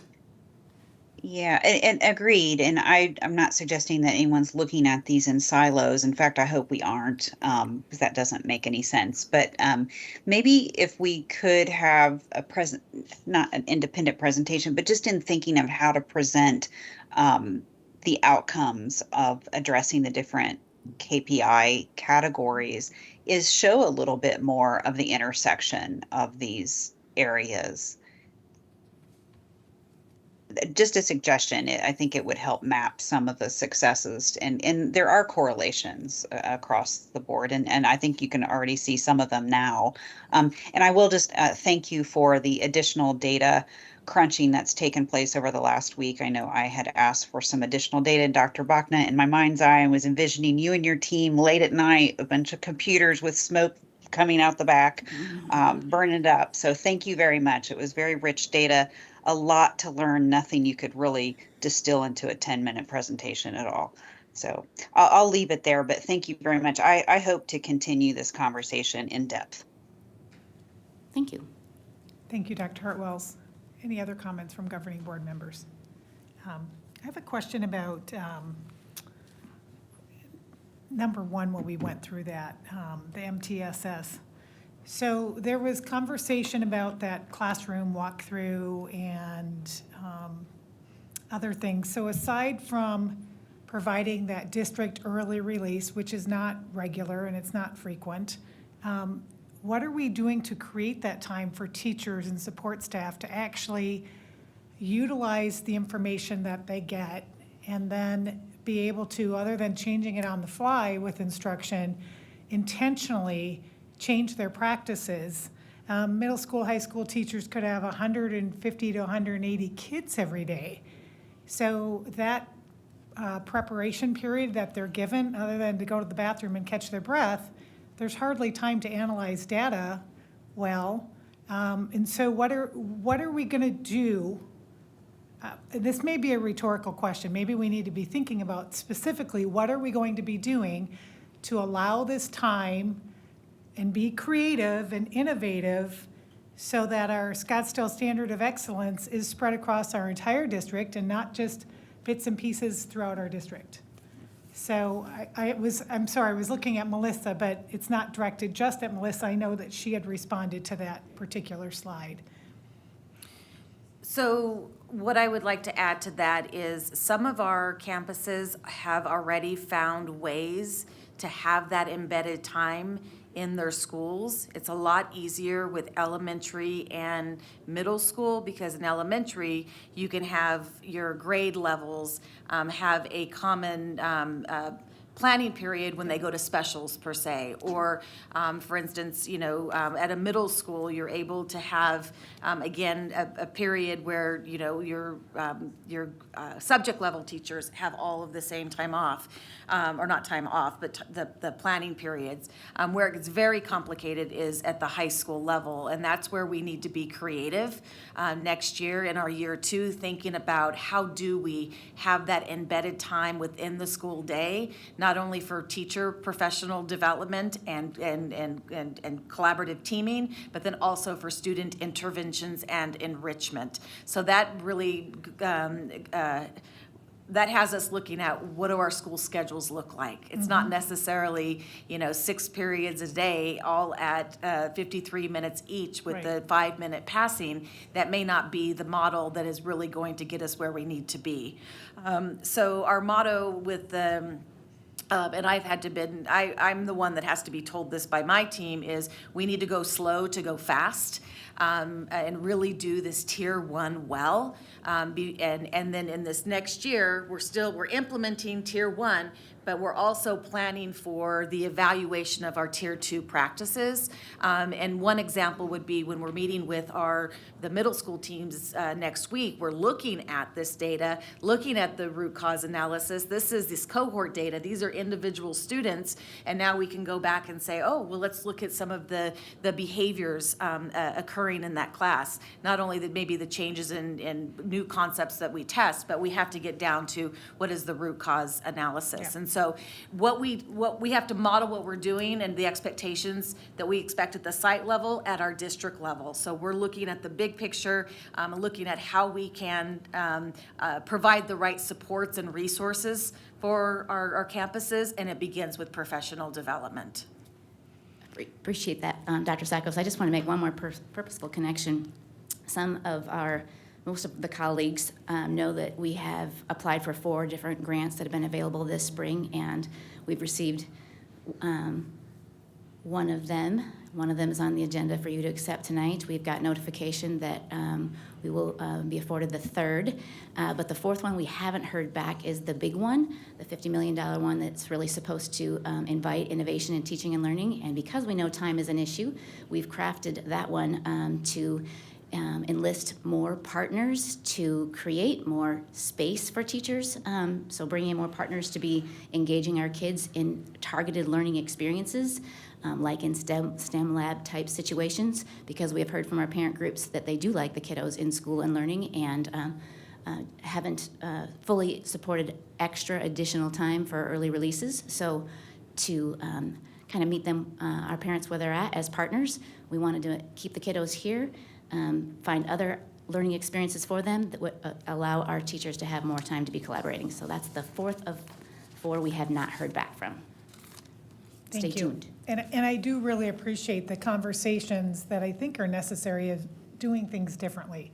As a district, if we really expect ourselves to be world-class, we can't be doing the same old thing. So I do appreciate those big ideas and people being allowed to fail forward. I think that's great learning. So that's it for me. I do not see anyone else requesting to speak. Dr. Menzel. Dr. Hart-Wells, did you want to add something? Or was that a hiccup? May I please? Yeah, Yes. go ahead. May I please? I'm sorry. I didn't mean to cut off Dr. Menzel. I know, actually, I just wanted to say, I appreciated hearing the innovation in teaching and learning segment. And Dr. Watt, I know that you have fielded a number of questions, and appropriately so, about generative AI, bringing that into the fold. And I appreciate that you are tackling this as it is important, and it is definitely relevant in future focused learning, but there's also real concerns around it. So I appreciate you being able to have a tough conversation and an authentic conversation on this topic. And it is very important that we hit this straight on. So thank you for having that, I think, frankly, courage to go right down the road where we need to go, because that's where our kids are going to be. So thanks. Thank you, Dr. Hart-Wells. Dr. Menzel.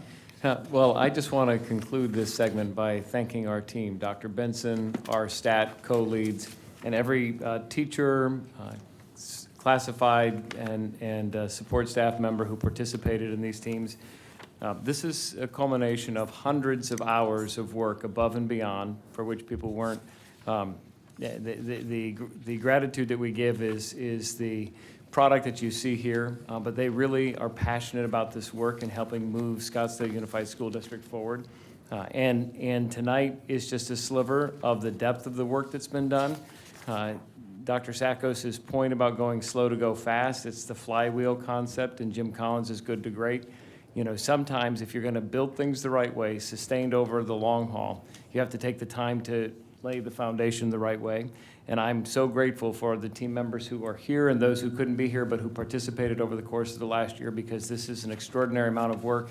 The Cognia accreditation that we'll hear about later this year, the work that was done by Dr. Benson and the team to collect the data that resulted in the recommendation for accreditation is also significant. So thank you, team. I appreciate it.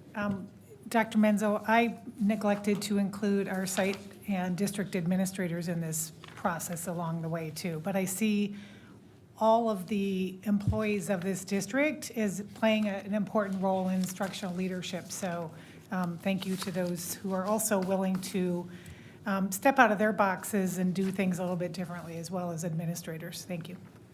We're going to move on to our 16 action items on our agenda this evening. Hang on, here we go.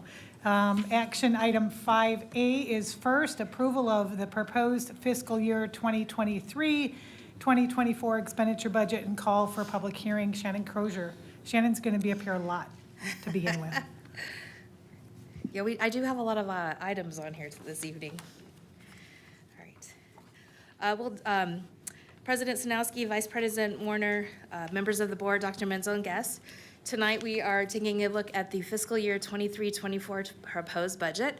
The exciting thing about the proposed budget this year is, unlike the last couple of years, we actually had a state budget done before we had to put this together. So I'm super excited to be able to do this knowing what resources we'll have for the most part, instead of guessing for the first time in a couple of years.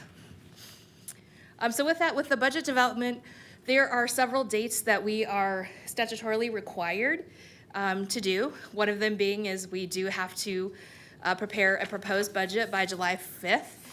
As we don't meet in July, we take care of that in June, so that's what we're doing tonight. We have to have a link on our website to the ADE showing where people can view that proposed budget. And so that will go up before Thursday. Then we have to do an adopted budget and a public hearing, which we'll be doing later this month. And then that's posted on ADE and sent to the state by the 15th of July. So with that, in developing our budget for next year, we did estimates to the governing board on what we thought that was gonna look like throughout the year, starting in November, provided updates in January and March. We did that based on a 2% inflation that we knew was gonna have to happen. We'll talk about what really happened in a couple slides in. We did capital estimates in January and April, and then we did a capital planning. So we started meeting with the capital planning team actually in October of 21. This has been a really long process to start to develop a capital plan and develop a budget based off of capital needs. And so we started that in October of 21, kind of took a pause for a few months, and then really hit that up pretty strong from December through April to develop that capital budget. And then we met with the 3 employee groups through interest-based negotiations starting in the fall. And I think one of the last groups might have met or is meeting tomorrow. So we're finalizing that up, but at least the salary portion of that was taken care of and finalized.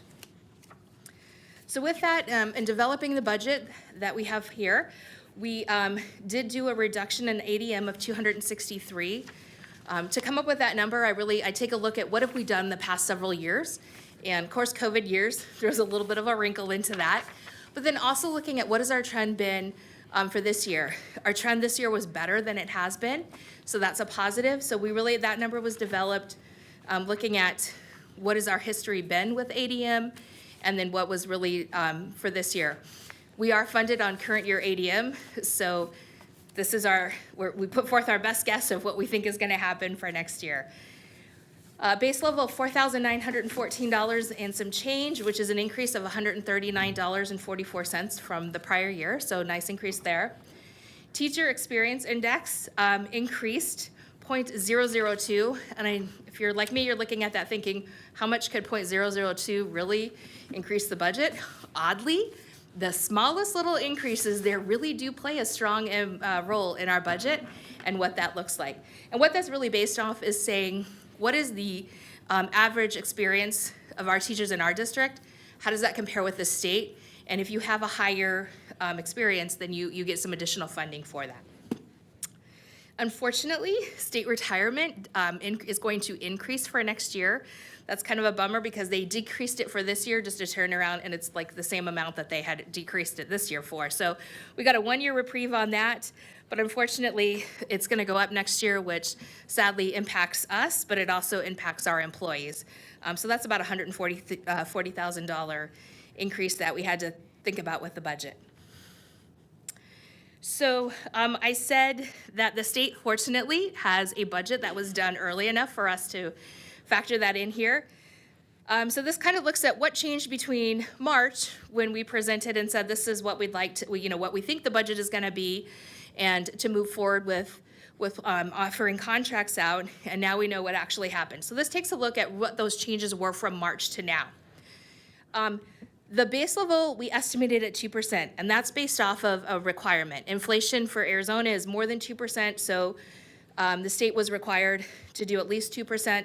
They actually did 2.92%. So that increased our M&O, which is great. Teacher experience index actually increased, again, ever so slightly from when we did this in March. And what happens is school districts have until March 1st, so they submit their data, we get our TEI, or Teacher Experience Index, and then you have until March to go back and make sure that your data is correct. And so that's why some changes, they don't normally happen, but some changes slightly can happen between what we think it's gonna be earlier in the year and what it actually finally ends up being. So it went up just ever so slightly, but again, that actually equates to money for us. The free and reduced lunch weight, that's a new weight that we got this year. It's going to be increasing next year ever so slightly, so that helps out our M&O budget as well. And then because of those changes, it did an increase to our revenue control limit. And our M&O override is based off of that revenue control limit. So a small increase there as well from what we originally thought.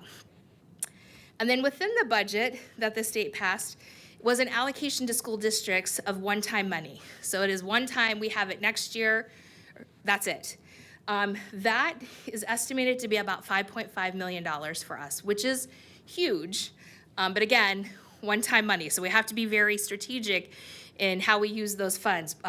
Putting that into the base of a salary, that we won't be able to sustain that. So we'll have to think about ways that we can utilize that money the best for our district, but knowing again, that is one-time money. And then as a part of that increase to the base level in M&O of 0.292%, is the state took away results-based funding for all districts. And for some districts, that worked out to a huge benefit to them, because if you were a school or a school district that wasn't receiving results-based funding, having your base increase just means you now just received additional funds. Our schools do very well on results-based funding, and so for us, it actually was unfortunately a little bit of a reduction. So we increased our M&O because of that 0.92% by about 1.6 million, but the reduction in results-based funding is 2.3. So we're at a little bit of a loss when it comes to that. However, our schools have been very strategic with the results-based funds, have held reserves, knowing that they wanted to be able to sustain some of those programs for future years. So we still have the cash that we can use, but we will not continue to receive results-based funding moving forward. And then again, like I mentioned, we had the $5.5 million in one-time monies. So because of that, our M&O budget went up about $7.5 million from what we originally thought in March, which is great. We're excited to have those additional funds and look forward to working with our teams on how to utilize those one-time monies. In addition to that, the state also put a small amount of inflation on capital or district additional assistance per student. So there was an increase from what we originally anticipated in our capital DA of about 1.6 million. Right now we put that on in unallocated. We had a lot of projects that were requested or items that were requested in capital. We had millions of dollars more in requests than what we could actually cover or be able to do.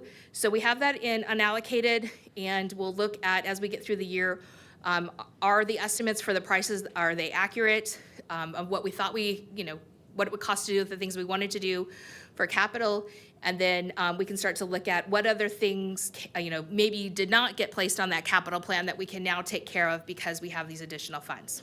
So we'll keep an eye on that and make adjustments to our capital purchases as the year goes through. And then for our estimated tax rates, and I just this evening was looking at this and realized a little typo on there, but this looks at what was the tax rate for this year, 22-23. What is the estimated? We don't actually set the tax rate. Maricopa County Board of Supervisors does that. And so this is just estimating what we think it'll be. So with the primary tax, which is essentially your regular M&O and your state DA monies, that's the primary tax rate. That's an increase to the base, or increase of 3 cents to that per 100. And really what that comes from is when we did the budget last year, we budgeted what we thought was gonna happen. The state did even more than what we thought was gonna happen. So our tax rate was based off of last year, a lesser amount than what we were actually gonna receive from the state. So that increased that just slightly. The secondary, I have 0.8, it's really 0.08, it's gonna go up 8 cents because of the capital override, which is what we shared back in the fall or in the spring of 22 on what the capital override, should it pass, what that would be. So that's in line with what we stated. Very minimal increase because of the M&O override. And then our bond debt increased ever so slightly there. So with that, and again, this is estimates. I think the bond actually might be the bond debt might be a little bit, estimated a little bit high. But basically 13 cents change from prior year, still very low, keeping us at $3.47 per $100 of assessed valuation, which is still the lowest of all of our peers by almost half. So with that, I'll take any questions. Governing board members, do any of you have any questions or comments for Shannon at this time on this topic? Board Member Carney. Thank you, President Sinowski. Thank you, Ms. Crozier, for your presentation. Just a question on the result-based funding. Can you tell us what was being funded with that money previously? Sure. Great question, Board President Carney. So the schools that met a certain, that had scores high enough to receive that money had their own allocation that they were used. So a portion of that money came back to the district that we used for professional development. We had earmarked some money for next year to be able to use for pre-K expansion, as well as some mentor teacher type programs. There's still reserve in there, so we're, and it's, performance pay for our principals and APs was in there as well. We still have reserves, so we feel that we can cover that at least, I mean, obviously for next year, probably a little bit further into the future as well. But then the schools also received it as well. And the schools kind of varied. We saw schools use it for TOA to help with some administrative duties in the office. We saw a couple schools that used it for math specialists or reading specialists. Some use it for instructional support in the classroom. So it kind of varies by site. Some of them used them for the professional development before school gets started, kind of that team building before the school even gets started at the beginning of the year. So it kind of varied by site.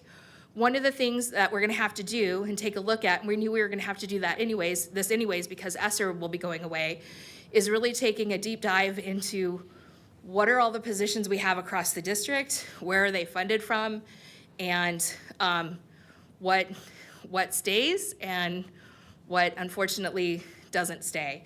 Because with those monies going away, there are definitely going to be some things that we have to look at. There's not enough money within the M&O to cover all of the things we've been doing through ESSER and some of these other areas.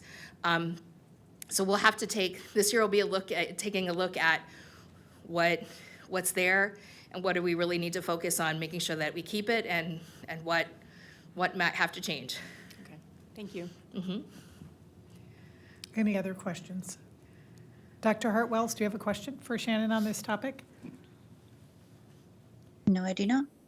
Okay, seeing that there are none, I'd like to make a motion to approve 5A, the approval of the proposed fiscal year 2023-2024 expenditure budget, and call for public hearing. Is there a second to that motion? Second. Seconded by Board Member Carney. Thank you. All in favor, say aye. Aye. Aye. Aye. That motion passes 5-0. Thank you. We're moving on to 5B, approval for classified retention stipend. Shannon. Yes. Board member, President Sinowski, Vice President Warner, members of the board. This is an item that came up through interest-based negotiations early on in the year. The classified group had asked that if we were able to, that we would again provide retention stipends as we had for the past 2 years for all employees. At the time, there was questions whether or not ESSER, which is where it had been paid for, was really going to be able to continue to afford that, knowing that we had things within ESSER we were required to do, and the amount of money that it would cost to do this for the entire district as we had in the past. Also knowing that once you do something a couple years in a row, it becomes an expectation, and unfortunately is not an expectation that we can continue. So it kind of got put to the, let's see what we can do and see how things land. And so that's why it wasn't brought forth earlier in the year in spring when we did when we brought forth the salaries for all staff. With that, we kept looking and seeing, okay, what can we do? What is possible? And really wanting to honor our classified folks. They do a lot for this district, and they're kind of the behind the scenes people who are making everything continue to work. And so how do we honor them, knowing that with the certified teachers, we were able to do a pretty extensive longevity stipend to them using the 301 monies. We were able to, as well as performance pay, we were able to do performance pay option for our assistant principals and principals. So what is a way that we could honor that group, knowing that the monies that we have for some of these other areas can't be used to increase their salary. So with that, we took a look at what we could do, and so the recommendation is not as much as it had been. We changed it to 500, knowing again that this is phasing out because we will not be able to, or we don't anticipate being able to do this in the future, but it would be a $500 one-time stipend per FTE that would take place in August once everybody returned. So it would be if you were here this current year, you return in August, based off of your FTE, would be a $500 one-time payment in August on a separate check. We did not want to utilize ESSER funds for this. We were concerned about, one, using ESSER funds for it, but also for only one classification group. And so we have some cash balances that had some good reserves in there, and so we took a look and decided that perhaps Civic Center, or rentals, which can be used for M&O type needs, and has a very healthy balance in it, would be an appropriate spot to offer that retention stipend to our classified. Thank you, Shannon. Governing board members, any questions? Board Member Carney. Thank you, President Snowski. What is the balance in that Civic Center account? Over $7 million. Thank you. Any other questions? Dr. Hurtwells? I do not. Okay. I'm very grateful, Ms. Crozier, for you finding a way to make this happen. Yeah, me too. And I hope it can, my hope is that we have more funds that are dedicated to, on an ongoing basis, to our employees, and it doesn't have to be paid out in the form of stipends. So putting that forward, I would like to make a motion to approve 5B, approval for classified retention stipend. Is there a second on that? Second. Seconded by Vice President Werner. All in favor, say aye. Aye. Aye. That motion passes 5-0. Thank you. Shannon, stay put. Is Roger going to join you on this one? It depends on if there's questions. Okay, this is to 5C, approve the award of request for proposal, also known as an RFP, 23014, Visitor Management System. Shannon. Yes, so President Sinowski, Vice President Warner, members of the board. So this really stemmed from, we had a couple of schools that we knew had software in their classrooms in their office that checked volunteers or anybody who came onto the campus in, kind of did a screening. They put in their driver's license, and it then printed out a visitor's badge for them. As we're looking to enhance our security at all of our schools, this became something that really came up as a need for all schools to be able to address anybody coming into a campus. And so with that, we worked with security and Michelle Watt and put that out for a proposal, and this is the recommendation that was brought forth from that team. That would be a software that goes into all school campuses as a check-in verification process for anybody on campus. Shannon, will this be readily available day one before this next school year? I guess I do need Roger. Good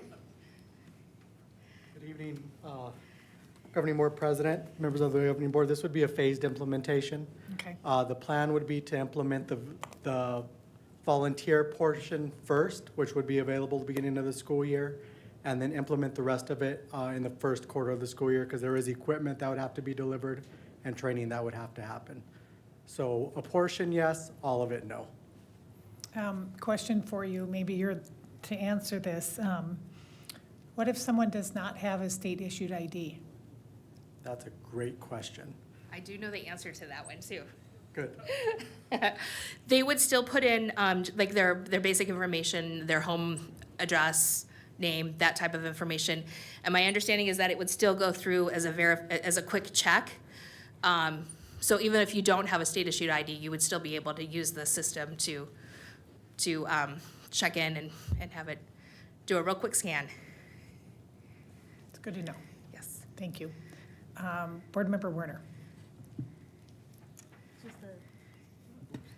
Just a clarification. So the visitor portion is going to be available at all campuses beginning on day one. So if a parent comes to the school, they can slide their information in and So get a printed pass. the volunteer portion would be available day one.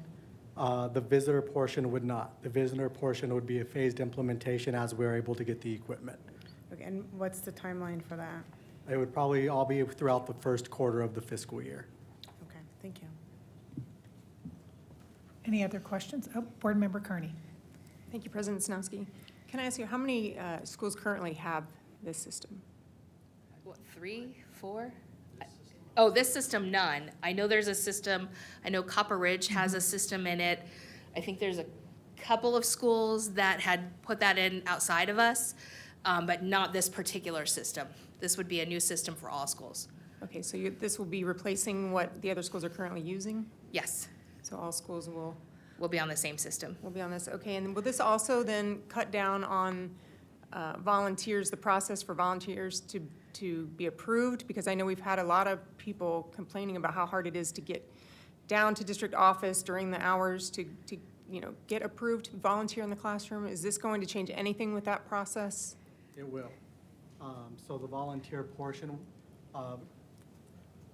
we'll have to work out internal systems, right, on how that'll work, but each campus would have the ability to run checks on volunteers with the system once it's in place. So they wouldn't necessarily have to do what they're doing now? They wouldn't have to schedule appointments, and it would take some of that burden off of HR. Yes, exactly. So when will we know exactly what that new process is going to look like for volunteers? Because it's important. Beginning of the school year, Okay. yeah. To be clear, depending on the type of volunteering would require a different type of clearance, is that correct? Like if they're going to be supervising overnight trips with our students, they're going to still have to fingerprint clearance.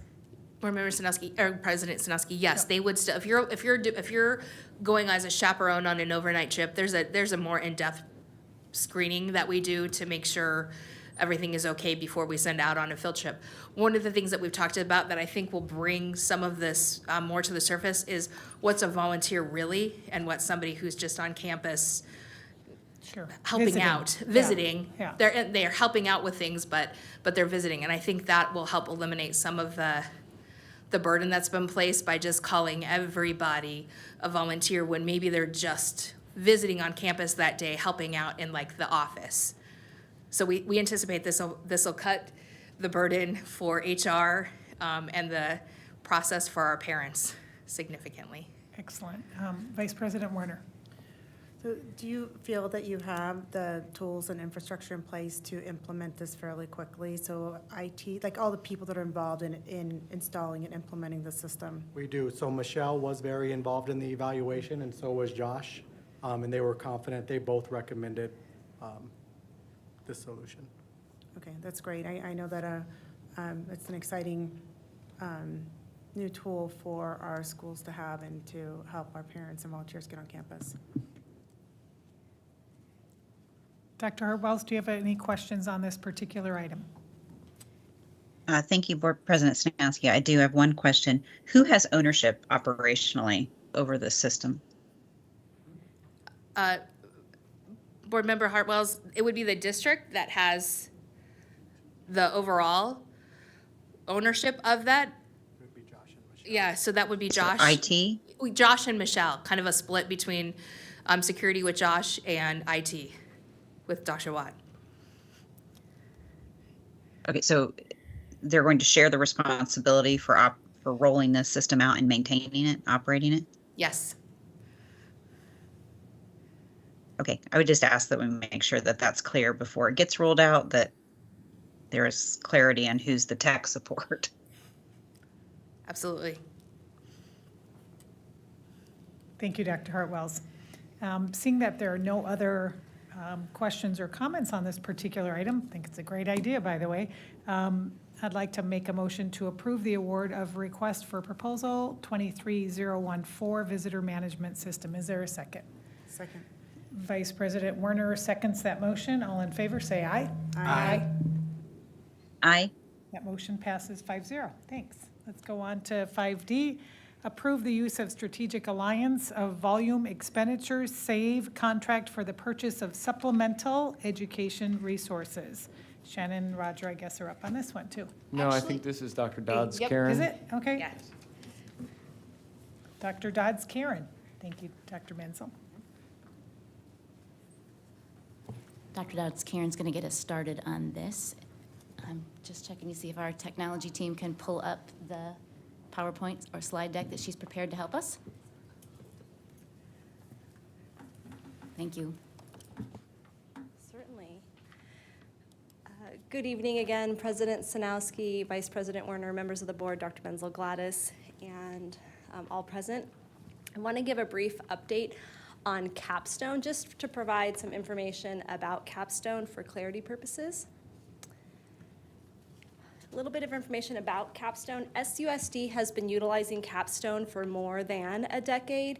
It is a digital tool that is for grade level and discipline-specific content. Capstone includes a few different features: interactive ebooks, published books for library use, as well as Pebble Go. The screenshot that you see on the bottom, the images that you see, this is what you would see on the platform. There are two tabs here that you can toggle between. It's highlighted right now on ebooks, but the blue tab would be for Pebble Go. To elaborate, our digital book features have a lot of neat things that our schools really enjoy.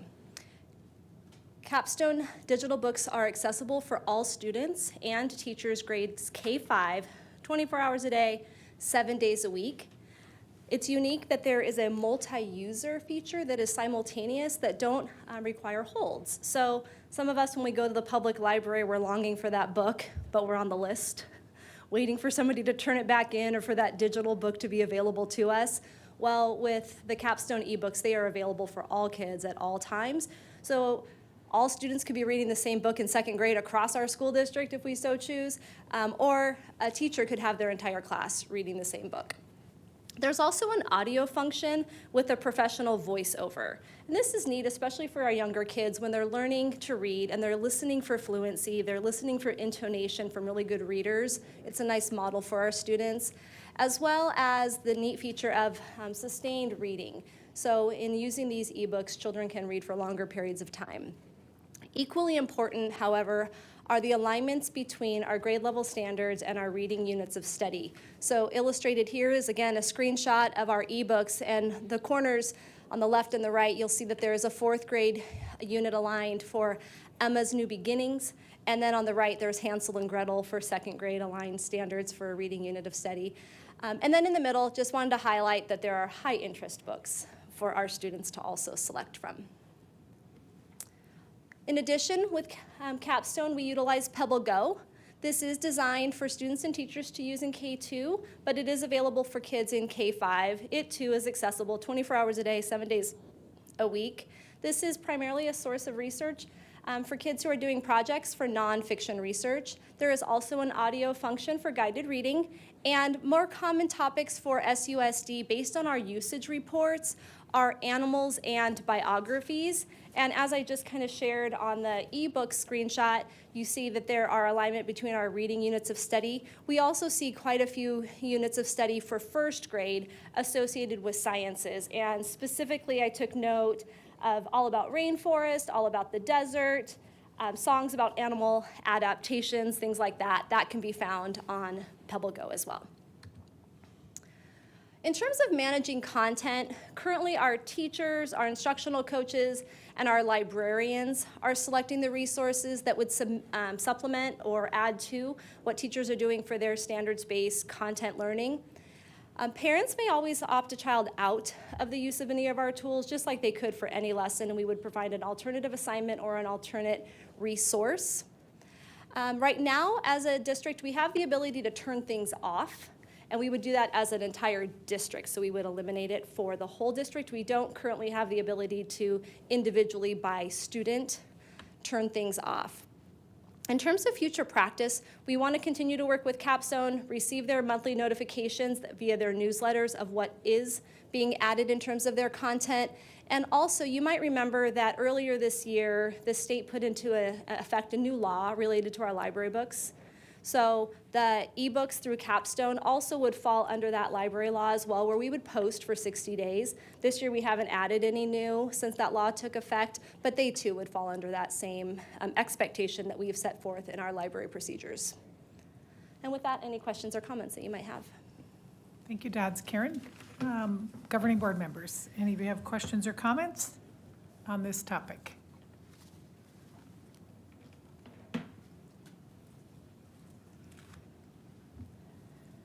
I'm sorry, Board Member Carney, thank you.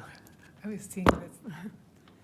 Thank you, President Sanowski. Thank you, Ms. Dodds, Karen. So we really need to be diligent in which vendors we're purchasing curriculum from and be sure that what we're providing our children fits, high-quality education and is in alignment with our goal of world-class education. And PebbleGo does not meet this standard. And it kind of concerns me that you stated parents of kindergartners through 5th grade may opt their child out of lessons that utilize this resource, and that an alternative assignment or resource is always an option. We should not have any curriculum or assignments in our elementary school that parents have to worry about opting out of. Second, is that you said that SUSD can turn off content deemed inappropriate, yet the district has not chosen to do so. And while I understand and respect that most teachers are probably using the animal and the biographies modules that you pointed out, we've got to be honest that PebbleGo also promotes activism and controversial cultural topics. For example, I reviewed the curriculum, and under social studies, you find a module about being a good citizen, which has tabs for activism and protests, striking, picketing, boycotts, and petitions. Another one titled Healthy Habits promotes masks, face coverings, good for your health and physical distancing. PebbleGo also promotes several topics under social action. It promotes Pride Month as a holiday and several other controversial topics which are currently approved for use in the classroom. So we've got to recognize all that is in this curricula, because PebbleGo feeds right into the distrust of parents and the culture war controversies that are unnecessary and unacceptable in our elementary school curriculum. So I feel like if we're serious about attracting and retaining families and students in Scottsdale Unified, approving curriculum like this is not the way to do so. So I'm disappointed that we're even entertaining spending funds on this and spending any more time on Capstone's PebbleGo.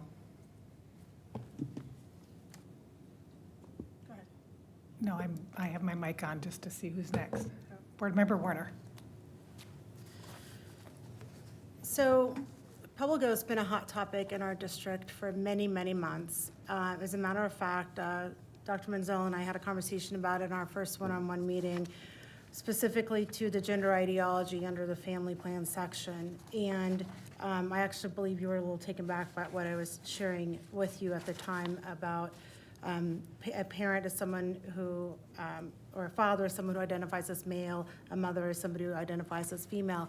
Now that may be great for some of our families, but it isn't for a lot. And I, as a matter of fact, had a meeting with a parent yesterday who had 3 students in our district that happened to be in the same grade, and she had no idea and she was appalled, and she would have never known to be able to opt a student out of these modules inside of PebbleGo. And again, these are kindergarten through 3rd graders. It is not age appropriate for our kids to be learning this or finding it. Like you said, they can go on this 24 hours a day. Little students, particularly the ones that, like my son who has autism, he'd have been through every module on his own time going through all of this stuff. Our vulnerable students are going to do that.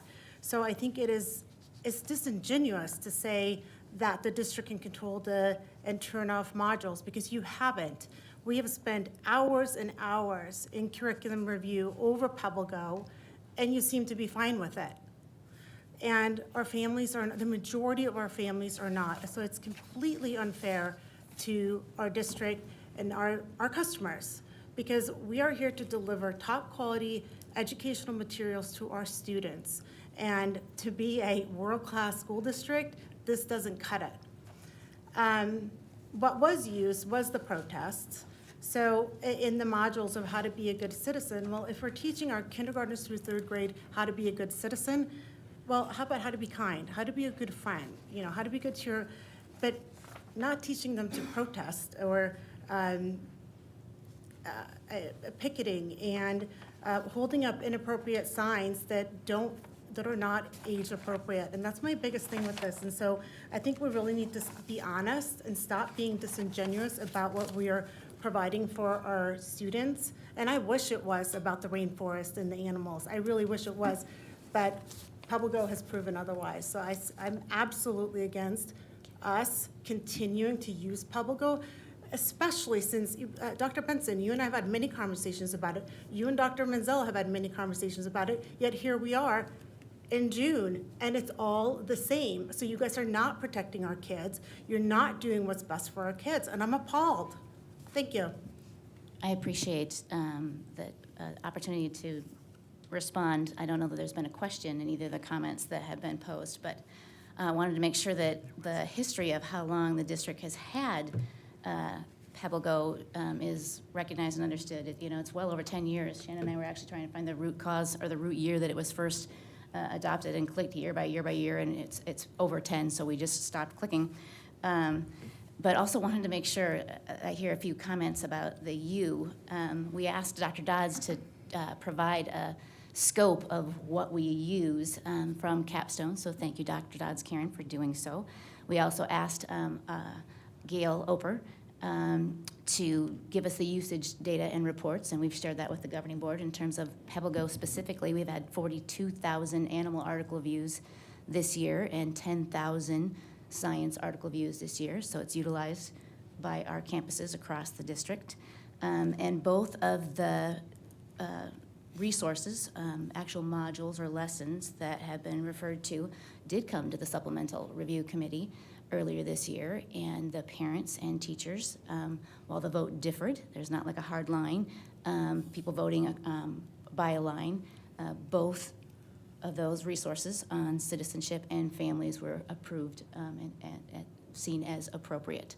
So it's not that we haven't addressed that, but so I wanted to make sure that that context was clear here too. We appreciate the concerns and the questions, but also wanted to make sure this wasn't like a personal challenge to Dr. Dodds Karen when she's just sharing the data and presentation as we asked her to do so. So thank you. Thank you, Dr. Benson. Dr. Hartwells, would you like to weigh in on this? Yes, thank you, Board President Sinowski. I would like to apologize to all of our families and community members who were offended, as this parent, was offended by what just came out of the mouths of my board colleagues. Talk about disingenuous, indeed. And I will just close by wishing everyone a happy Pride Month. Thank you, Dr. Hartwells. Couple things. We have curriculum specialists in this district that are trained professionals. We have educators. We have professional librarians, which I'm very thankful for because I recognize that not all districts have that. And they're the ones making the decisions based on our state standards, which these people do not weigh in on. Those are determined by our state Board of Education and officials elected into those positions and that are employed in that department. So when we talk about where these standards come from, that Capstone supports the curriculum, that's where it's coming from. It's not people in our district choosing to offend people, which, by the way, I think using the terms culture war and assuming you speak for the majority of our families, saying the majority of our families don't like this, I think is extremely disrespectful. Our families look very different in this district, and so do our students. And for us to be assuming that we're all the same and we should all walk the same and same step is ridiculous. And I am sorry also to anyone who felt marginalized by those comments made by elected officials on this board tonight. I do not support that. I support individuals growing and being who they need to be and who they want to be, and not all the same. And I think it's very offensive to assume that every student in our district has the same interests. I respect their parents. As a parent myself, I was engaged in my students' education, my children's education, and I trusted their teachers. And that was the bottom line. Now, as a parent, I could have additional conversations with my children about issues that might have been concerning. But I definitely would not assume to speak for everyone in my community because I had a particular point of view. And I'm going to leave it at that. Any other comments before we take a vote on this issue? Because this isn't an argument or a debate. This is we're having discussion so you can share your ideas and then we'll vote as individuals. Board Member Warner. Thank you. So it's not you as in personally you, it's you as in the people that are deciding. And so I apologize for that part. But there's a time to be responsible, and we're a very diverse district. We're made up of so many different families from different backgrounds and who have different beliefs and cultures, and that's what makes us great. And some of the things in Pebble Go, like I said before, it's about the age appropriateness of the content that's being delivered. And I will say back to the committee, that was a very not a parent-friendly committee. And so I know that it passed, but there was a lot of contention. And I also know that there was some silencing of both Dr. Dodds Karen and the parent that who had filed a complaint on it. So just let's take a step back and just be responsible and also recognize, yes, we're a very diverse district, and every single one of our family members of our students who attend here, they are our customers and they deserve the absolute best. Thank you. Thank you. Thank you for agreeing that being kind is not marginalizing our kids and our families. With that, I call for a motion to approve 5D, the use of strategic alliance of volume expenditures, SAVE contract for the purchase of supplemental educational resources. Is there a second? I made a motion. Is there a second to that? Second. Board Member Lindsay makes a second. All in favor to approve 5D, say aye. Aye. Aye. All opposed? No. We have passed that with a 3-2 vote. Moving on to 5E, and that would be approve the use of Omnia Partners contract for the purchase of a feedback and service solution for schools. That would be me. Dr. Menzel. Good evening, President Snowski and members of the governing board. At the last meeting, we pulled the conversation with respect to the recommendation to extend the contract with K-12 Insight for the tool Let's Talk. At the time, the budget parameter was $100,000, which is not actually what the cost for the tool is, while the cooperative has a higher amount for school districts. We have negotiated a lower rate. So for us, it's $55,000 for Let's Talk is my recollection. And then we also contract with them $7,500 for a survey instrument called Engage. So I want to talk about why we brought Let's Talk to Scottsdale Unified School District in 2020 and why I believe it's important to continue utilizing the tool. As the board members know, I sent a copy of the dashboard that we have that just is one example of the value. When I interviewed for this position, one of the concerns that was expressed by not only members of the governing board, but by members of the community, is the need to improve communication, two-way communication between our parents, with our staff, with the larger community. I don't know how many of you have had this experience, but I've heard it time and time again, not only here, but in other places. When someone sends an email, then I'll get told, I never got a response from that principal or from that teacher or from someone in central office. And when it's sent by email, I have no way of knowing when it was sent, if it was responded to, when it was responded to. So it's all a matter of guesswork. We have expectations for timely responsiveness with emails, but sometimes that happens, sometimes it doesn't. Sometimes people go on vacation, they get inundated with emails. Let's Talk is a tool that builds in an accountability mechanism for communication so that when any parent, any community member submits a dialogue, a request in the system, it's logged. We know who was assigned that dialogue. We know how long it took them to provide a response. If they've identified who they are, they're given an opportunity to provide a customer satisfaction score after the response is complete. So to date, since we started Let's Talk, we've had more than 10,000 dialogues submitted. Our customer service average is 8.1 on a scale of 10. That's a good score. Our dialogue age is 2.9, which is not where we want it to be. We want it to be less. That number is inflated in part by a few really old dialogues, so sometimes people forget to close them if they've responded, and so it might be 30 or 40 days. We have a way to go in now. We've been reminding people, once you've responded, close it. Sometimes a parent will send a follow-up response that reopens the dialogue, and the individual staff member forgets to close it. But our goal is to have those closed as best as we can in 2 days or less.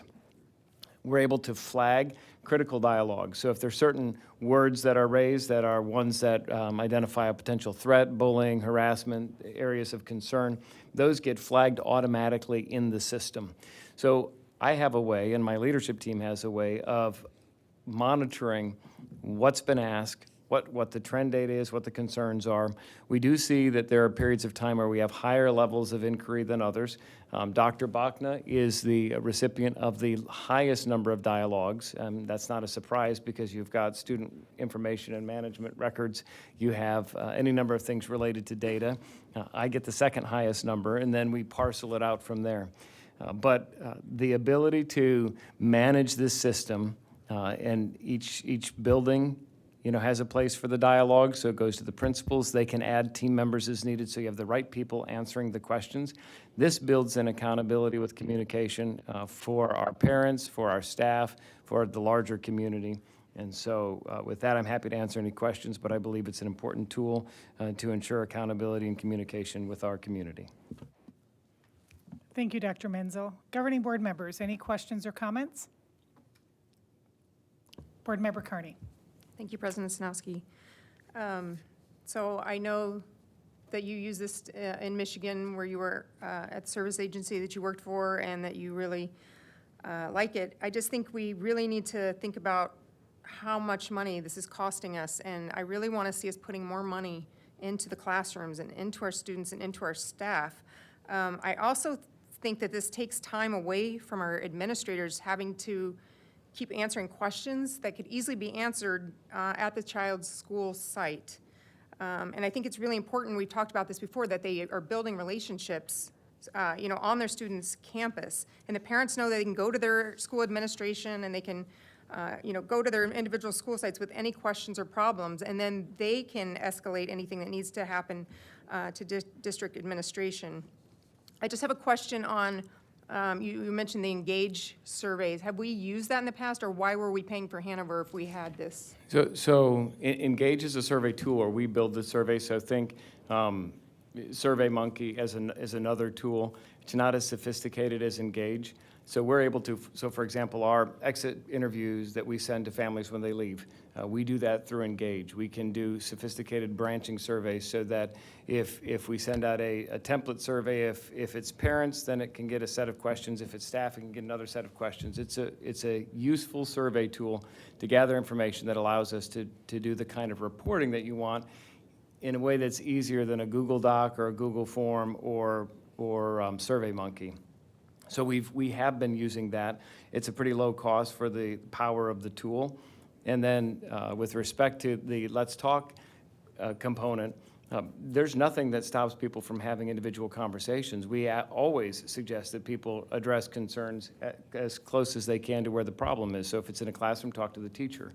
Let's Talk builds in accountability for those other dialogues, those other questions, those other comments. And it's not only questions, but it's also compliments, suggestions, concerns, and it allows us to take the pulse of the community in a way that you just can't gather the kind of evidence just from emails or anecdotal one-off conversations. So Let's Talk provides an ability to look at what are the emerging themes that are surfacing when we have things like our maintenance and operating override vote, we can create a separate tab for that so that you have an FAQ, and then people can click on that button and ask questions specifically about that, so that it can be targeted to the right people to respond in the most efficient way. So it actually saves time rather than something going out and then someone saying, well, I don't know the answer to that, and then they have to hunt and figure out who the right person is. We can do that centrally so that we save time from the rest of our staff. So the 70,000 includes Engage? Well, yes, it's 55,000 for Let's Talk and 7,500 for Engage, so it's less than 70,000, 62.5. Okay, and will Engage be, will we be using that next school year instead of Hanover, or we'll still have both for different purposes? So we will be prepared to talk about the Hanover contract on June 20th. Hanover does more than just the climate and culture survey, but that's absolutely something we could do. We could create a different climate survey, use Engage to launch that, and that would be a relatively easy process. The question would be, are we confident in the questions that we're asking? They're the right ones that we want to be able to measure over time, but Engage would be a great platform to be able to do that kind of surveying, among other things, yes. Okay, I just want us to be clear and know ahead of time that I did go on a school district that's using Engage surveys, and it worked this exact same way as Hanover. I was able to go on and take the parent survey in a random school district in a random state. So that's not anything that we're going to want to do. So we need to make sure that we can't do that. So with the Engage survey tool, there are a lot of ways of setting it up. So you can set it up so that anyone can respond to any question. You can set it up so that only individuals can respond to a survey because it's a unique IP, a unique email address. So there are settings within the survey template that can ensure that only one response per person. And then there are things that can be open to the entire community for as many responses as people want. So the one that you found, that's not what you have to do. It's just one of the options within the tool. Okay, great, thank you. Dr. Hurtwells, would you like to weigh in on this? No, I have no comments. Seeing that there are no others. Dr. Menzel, can you, by chance, you kind of mentioned how this can be rolled back to a building if necessary. Can you share with us how frequently that happens, where something comes in and then it needs to really be redirected? So the common thing for many community members when they don't know where to go is they click the Ask Anything button, which comes to me, and then I have a team that's built in here. So the dialogue is assigned to me. There are team members, cabinet primarily on my team, but then when I get the question, if it's something that's specific to athletics, I'll assign it to Nathan Slater as the dialogue owner, and then he can answer the question. And then I can circle back just by looking at the tool. I don't have to talk to Nathan and see when he responded, how he responded, and what the customer satisfaction score was. So it's a relatively simple process, and I'm not the only one who can reassign dialogues. Other members on the team can. So whoever's in the system can make that determination to make sure that the right person who can answer the question is the one who is assigned the responsibility for responding. But if someone knows the answer to the question, so on an Ask Anything, if it's an IT question, I don't have to reassign it to Dr. Watt. She's on the team. She can answer it and close out the dialogue. So it allows us to be able to respond more quickly, whereas if someone just emailed me, and then by the time I checked it out, sent it to them, and I had this happen. This is part of why I wanted Let's Talk back in my prior district. I would send something off to my business official or to someone else on my team, and I would assume that they took care of it. 3 weeks later, I'd get a comment from someone that I saw at a meeting saying, I never heard back from X, Y, or Z. Well, I would have no way of knowing. I assumed that once I sent it to them, they were going to finish it. When it's in Let's Talk, I know. And so that helps build the accountability, and so that, that expectation for timely communication, being responsive to our customers, is built into this system in a way that we just can't do with email alone. Thank you.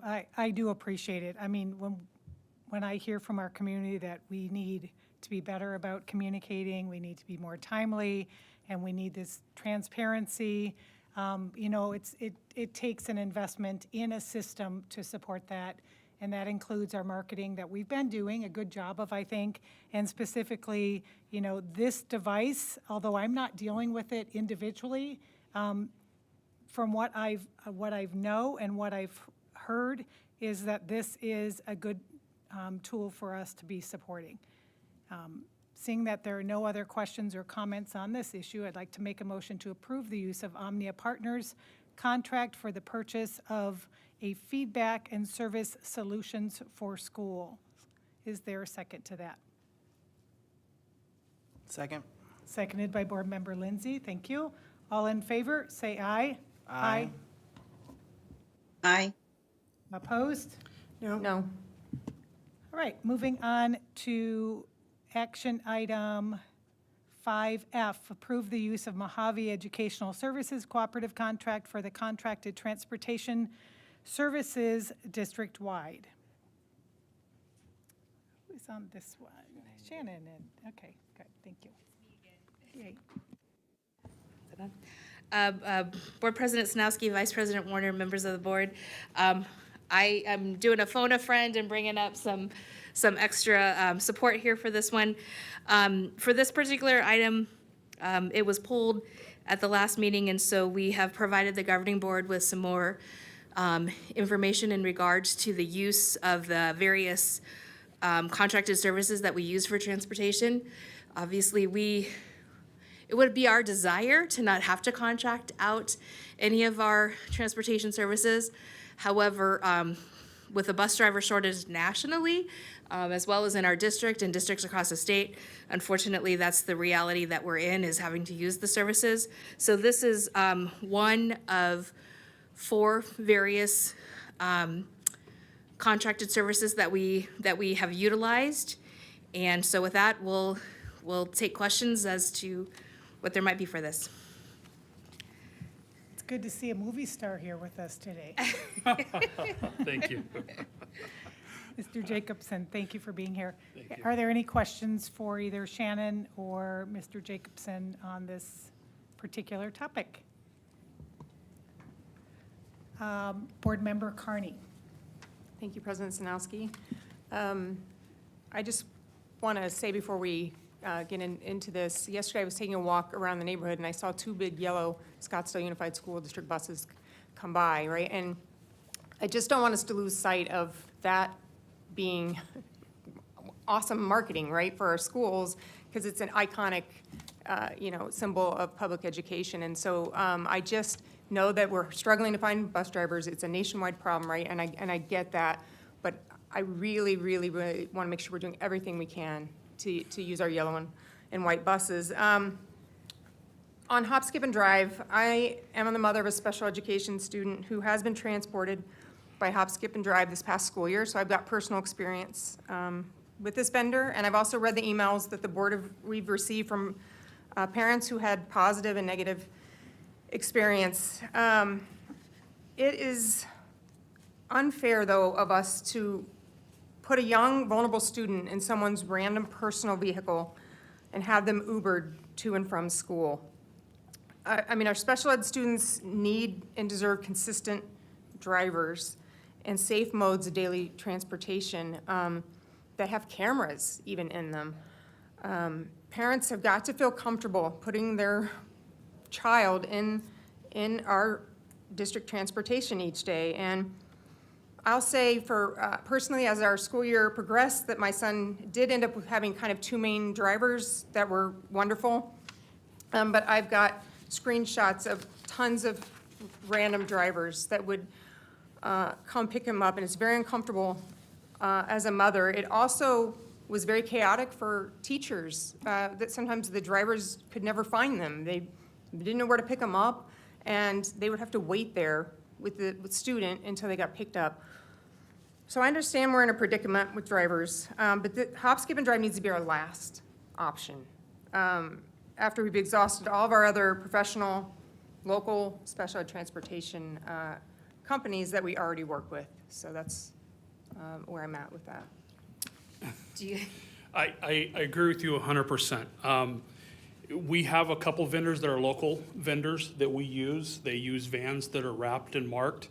And how we do it is, once we get the transportation request forms, we submit it to those 2 companies. And once they reach availability, or they have no more availability, then we reach out to Hop Skip. It's not we go there first and then, no, it's the local companies that have the vans. One, it's economically makes sense because they get, up to 7 people in one vehicle versus the 1 in a car or 2 in a car. The other challenge is when it comes to our McKinney-Vento students, a lot of those are one student, clear across town. So it makes it hard. They won't do those in a van. They lose revenue. So there we have to use Hop Skip because that's the only one we have left. So I agree with you. That is our preference to use the marked vans for many reasons. I do want to address we are doing everything we can to hire drivers. I don't know if some of you heard, we did a sign and drive and we were successful. We have 6 people starting tomorrow. So we are doing a lot to, my staff is amazing. They came out on a Saturday. A lot of them are salary, so they came out on their time on Saturday to try and get drivers. So we are doing everything we can to get drivers. I'm not a camera person, I'm not a public speaker person, but I've been on the news several times. So doing everything we can to get drivers, but I do agree with you, it needs to be our last resort, but that is what we use them for. It's a very last resort.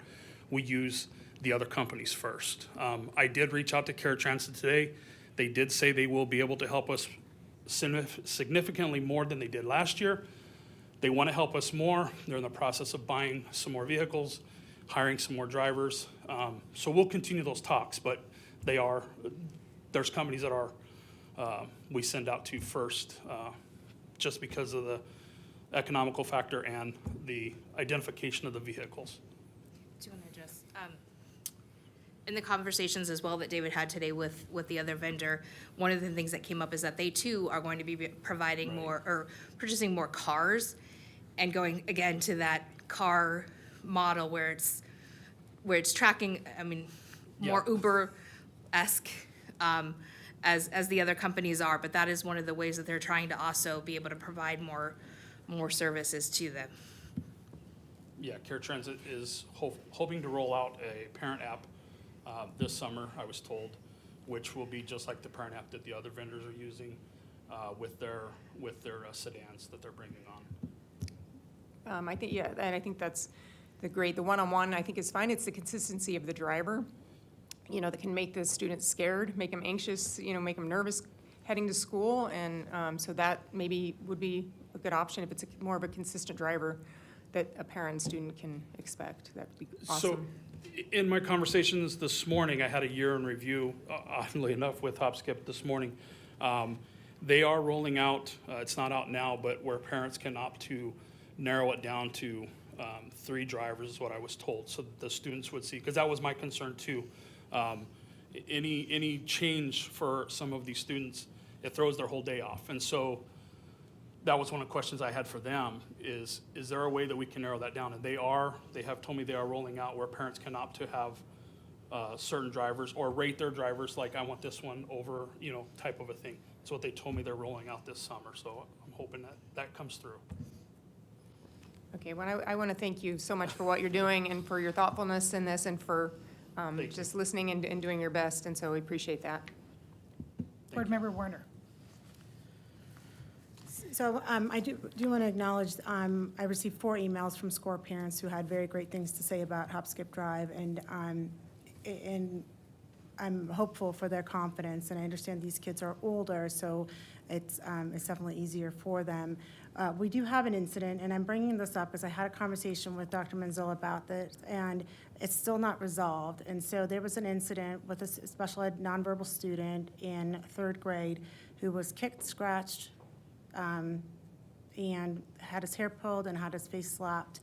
And Hop Skip Drive did reach out to SUSD, but the email was not returned. Apparently somebody was on vacation. And this was downplayed in the email. That's pretty horrible things for a nonverbal student to go through. So is there a way that we could work with Hop Skip Drive? Can they get cameras in the cars? Like, how do we make sure that this never happens again? Because no student should ever experience this. Absolutely. When I found out about it, when I got the email that night, I was like, whoa, what's going on? So when the account was set up, prior to me being director, it was set up with one contact. And so those emails for those incident reports were only going to her, and she was on vacation. I have, immediately when that happened, I found that out. I made sure that I'm on that contact list. And every conversation I have, I ask our representative, am I still on that list? I need to make sure I'm on that list so that I'm getting those. Because believe me, if I would have got those, that issue would have been resolved immediately, because I feel bad that even happened, but that was not a hop skip thing. It was, the account was set up with only one contact, and they did contact. She was on vacation, and so I apologize for that, but I have been added as a contact so that we have more than one person getting those alerts so that we can deal with incidents when they happen. Okay, and we've acknowledged, and President Sanowski acknowledged this today as well, we do have an issue with communication in this district, communicating back to parents. So have you communicated with the parent of the student, and has it been resolved? I have not. Diane reached out to the parent and tried, and she said that she was okay, but others would be reaching out to us, and then that's where it was left. Okay, thank you. I mean, if I'd be more than happy to have a conversation with her, but I have not, no. Okay, all right, I appreciate that, so thank you. We just want to, again, it's like our students and our families deserve the absolute Absolutely, best. absolutely. so- Like I said, when I got the Yeah. email late that night, when it was escalated, I went, what is going on? So, yeah, student safety is everything to me, and I'll stand by that. So I'll say one more thing and then I'll end. So if there's just a structure in place that when, and I think it's great that you're on top of things and you're getting the emails now, but that the parents get communicated to right away. It's so important, because that time when they're not being communicated with is when things brew and people get more upset and so on. And if we can really just narrow in the times that these parents are communicated with, I think it'll be very, it'll be good for the whole district and also for our vendors. Absolutely, All right, absolutely. Thank you. Interesting. To clarify, I did not say as our district has issues with communication. I said it's a priority for our district to improve our communication, so to make clear. But the communication, as I understand from that hop, skip, and drive, is a parent receives up to 5 messages Yes, on each end of their transportation? they receive an initial alert as to what the vehicle is, a picture of the driver, all that information. They get notified when the student's picked up, when the student's dropped off, and then opposite in the afternoon. And then a parent can actually directly engage with the company, correct? If there's an issue or a perceived issue anywhere? Yes. And I do understand that some of our students are nonverbal. But I think if a driver is reporting issues and reporting it to the parent, or maybe it's a nanny, that maybe that communication is in place, but it's just not being addressed properly. Because as I understood it, and I don't have a child who has utilized this service, so I'm only speaking on the experiences that have been shared with me. The one particular issue is a horrible issue. Totally agree. That one student is hitting another student. And I started thinking back to the summer road trips with my family in a car, 4 kids in the back seat before the seatbelt regulations and all that, and it was the nudging and constant. And I know it's different having your kids go to school versus your chosen family trip, and kids should be safeguarded. But there's also, I think there's an expectation, the driver reporting stuff, the family engaging in communication immediately to help us get better as well if something happens. So, and I appreciate to know that it wasn't going to you, the communication wasn't initially, that it was going to an employee who was on vacation. Our employees deserve vacation, so we're here to improve. Absolutely, So, absolutely. thank you. Thank you. For all that you're doing, especially for trying to get more and more drivers to sign up to transport our students, because that first person to greet them every day is often the school bus driver. Kids love the big yellow bus. Yeah, they do, they do. Yeah, thank you. Okay. I see Board Member Carney has a request to speak again. Thank you, President Snowski. I just have one question. So if we approve this contract of $550,000, does that mean if we can find other vendors, we will not be using that full amount, right? Absolutely. Just because we would approve that amount does not mean we will be using it if you can find alternative transportation options. Absolutely. I think that came from what we spent this year or something, I don't know, but that's where we ended up at for this year. And so, yeah, I mean, if I can use another vendor, then yeah, it wouldn't go to that number, yeah. With that same question, with any of the cooperative agreements that we bring forth to the board, when we bring a number forth, sometimes, yeah, we're buying it's an exact, that's the amount. With a lot of the cooperatives that we bring forward last week, this week, we could spend as needed, if needed, up to that dollar amount, but there's no, it doesn't hold us to we will spend this dollar amount. We can go up to that dollar amount. If we don't need to, we won't. Okay, thank you. Board Member Warner.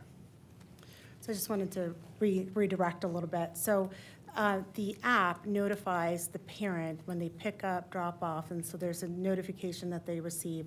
When there was incidents, like in this situation, it doesn't get reported directly to the parent immediately. I believe it gets reported to the Hop Skip Drive, and they report to SUSD.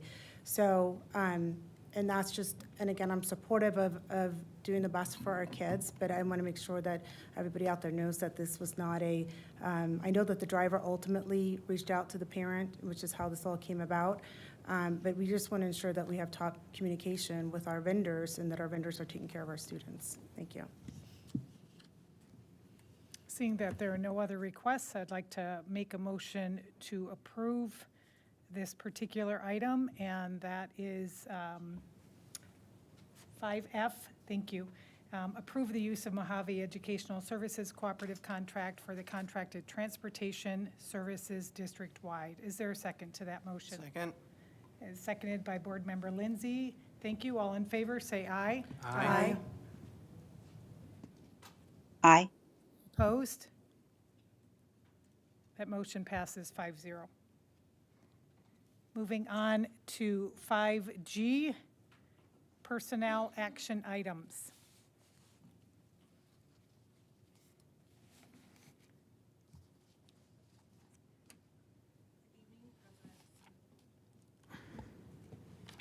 Good evening, President Sanowski, members of the Governing Board, Dr. Menzel. I'm pleased to present a very truncated version of a personnel report tonight. Two items on there. One, notably a retirement for a longtime SUSD administrator. I want to thank Gina Aikman for her service. And then additionally, exciting news that we are promoting from within Kelly Perry to the position of principal at Yavapai Elementary School. And Well, we hope it gets approved, right? I should say a recommendation to approve such. Thank you. Any questions from the governing board members on this particular personnel item? Seeing that there are none, I'd like to make a motion to approve 5G, which is personnel action items for 5/11/23 through 5/30/23. All in favor, say aye. Aye. Aye. Aye. Opposed? I didn't hear any, so that motion passes 5-0.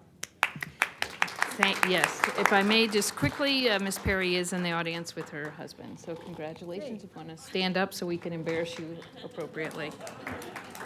Yeah. I'm sure the Yavapai school community is looking forward to you, the baton getting passed off to you, because it's been under great leadership who has got your back. Literally. Yes, I see that. That's why I said that. All right, thank you. We're going to move on to 5H, approval and revision of supplementary salary schedules and job descriptions. Alexis Wilson is going to help on this one. President Sanowski, members of the Governing Board, and Dr. Menzel, we have a recommendation to approve the revised supplemental salary schedule. As outlined before you, there were some clerical omissions of a few positions that are identified in the recommendation, And then additionally, a change to the athletic camps fee structure that are in front of you. So specifically on that one, which is new, that 70% of that fee amount would go to the coaches, 15% to the building, the site school, if you will, broken down further, 10% for site athletics, and then 5% to the site program. And then the additional 15% would go in 5% increments to community ed, district athletics, and SUSD indirect cost. Governing board members, any questions or comments on this? Dr. Hurwells, do you have anything to add? No, I do not. I do have a question on the sports camps. Actually, I'm glad that the money is going to the coaches and being split up the way that it's being split up. I have a question, though. Are they necessarily our certified teachers that then will receive these funds? Or is it possible that they're not certified teachers as well? Mr. Nathan Slater is here and can speak more directly to that camp fee structure. Okay, thank you. President Sanowski, Vice President Warner, Dr. Menzel, Ms. Wagner, thank you. These are camps that are run generally during the summer by our own SUSD coaches. So they may be certificated teachers, but they are certainly cleared through HR approved coaches. Okay, thank you. So they are not having to pay facility rental fees, is No. that correct? Okay. That's why we run them through athletics and community education. And then they also do not have to provide proof of liability insurance Correct. because they're not renting? Because they're our kids, our camps, our facilities, our people running the camps. Okay. I'd like to throw this out there. So if an art teacher wants to teach an art class in the summer, can they, with the same 70% of the fees going to the art teacher and not having to rent the facility and not having to have proof of liability insurance? I would have to defer on that one. I see a lot of stuff, eyes going back and forth Yes. here, so. We're going to defer to Dr. Bono for that question. Hi, Board President Snowski. We would love that. Right now, if a teacher or any employee has, Dr. Bono's underwater basket weaving, and I want to run a clinic or a camp, I would go through that rental process and have to have an LLC, have to show my certificate of liability, and I would go through the facilities department to be a rentor.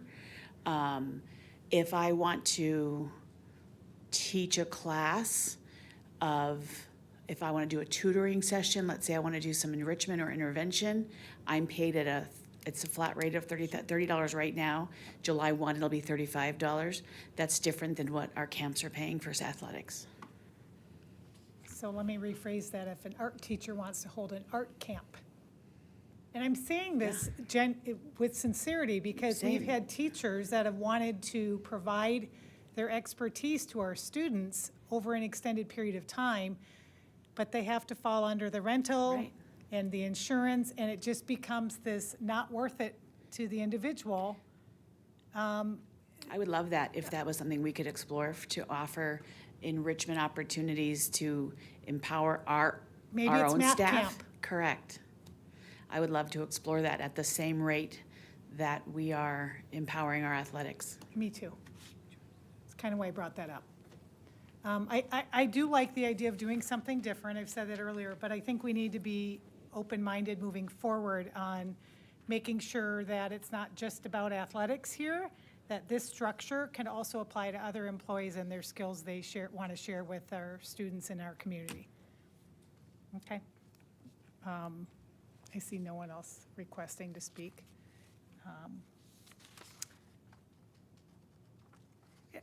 One more question. Can you tell us how the retentions were determined?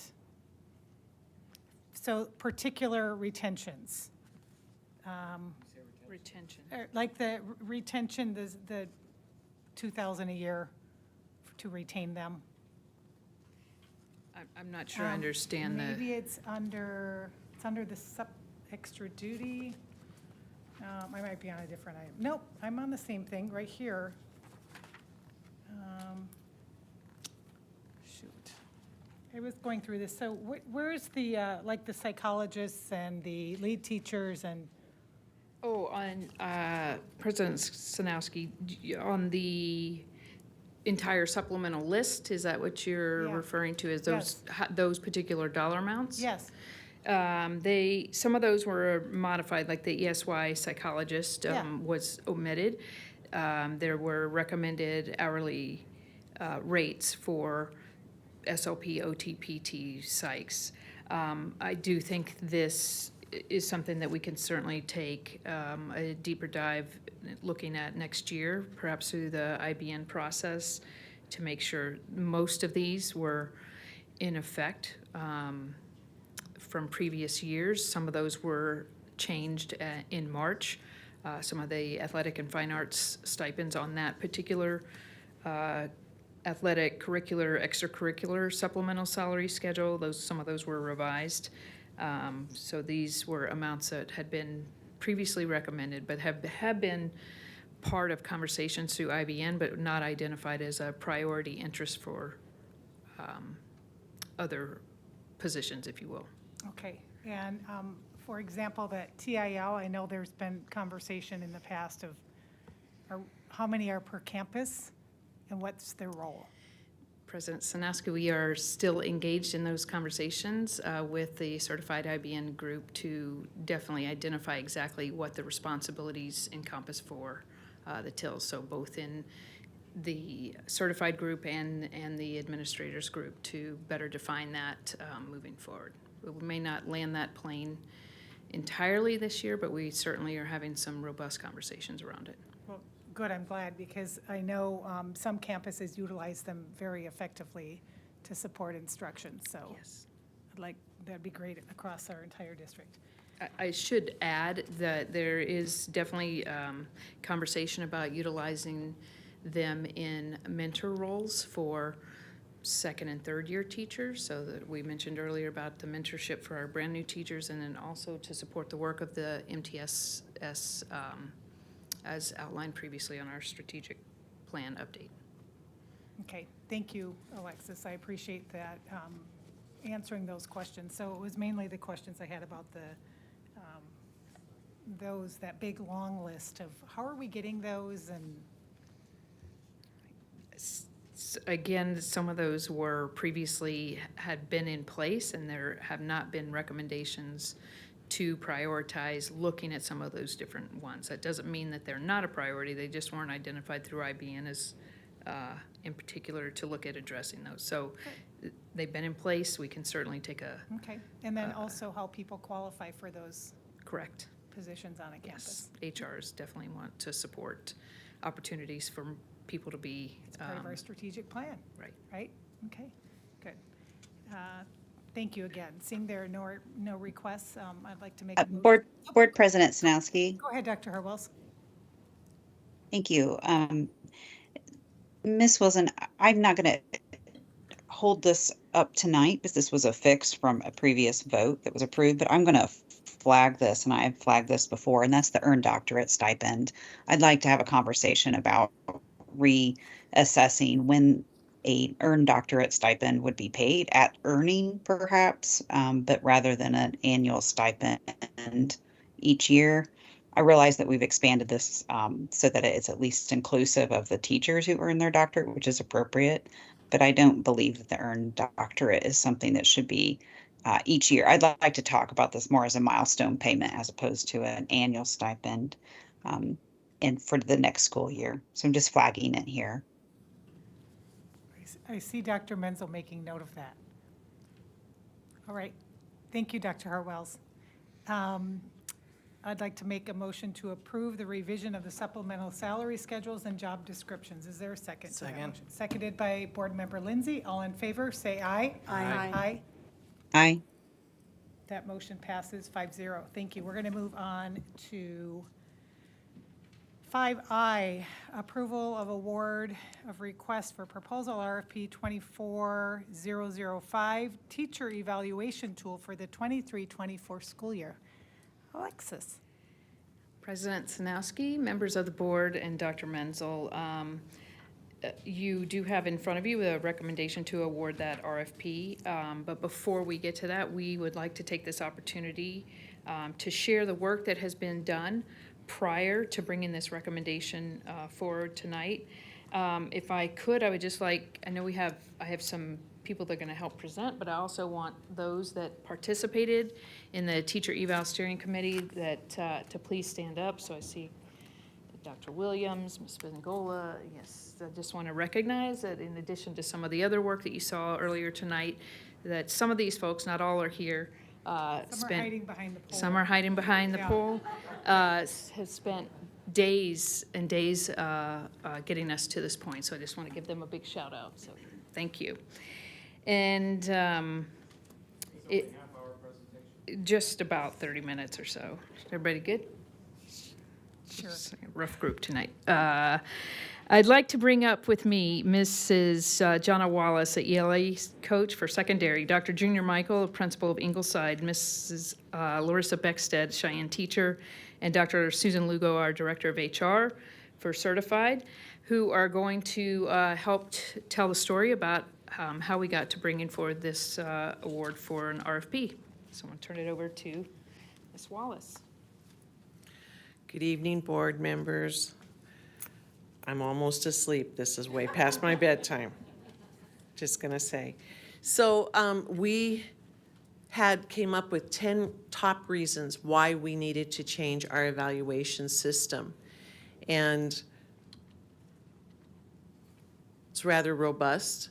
One of them is the Arizona Revised Statute. The big one, or a big one, is alignment with our strategic plan. And we had a presentation of our committees that have been working on that. Develop a common language for teaching and learning. Our current tool that we're using is over 20 years old.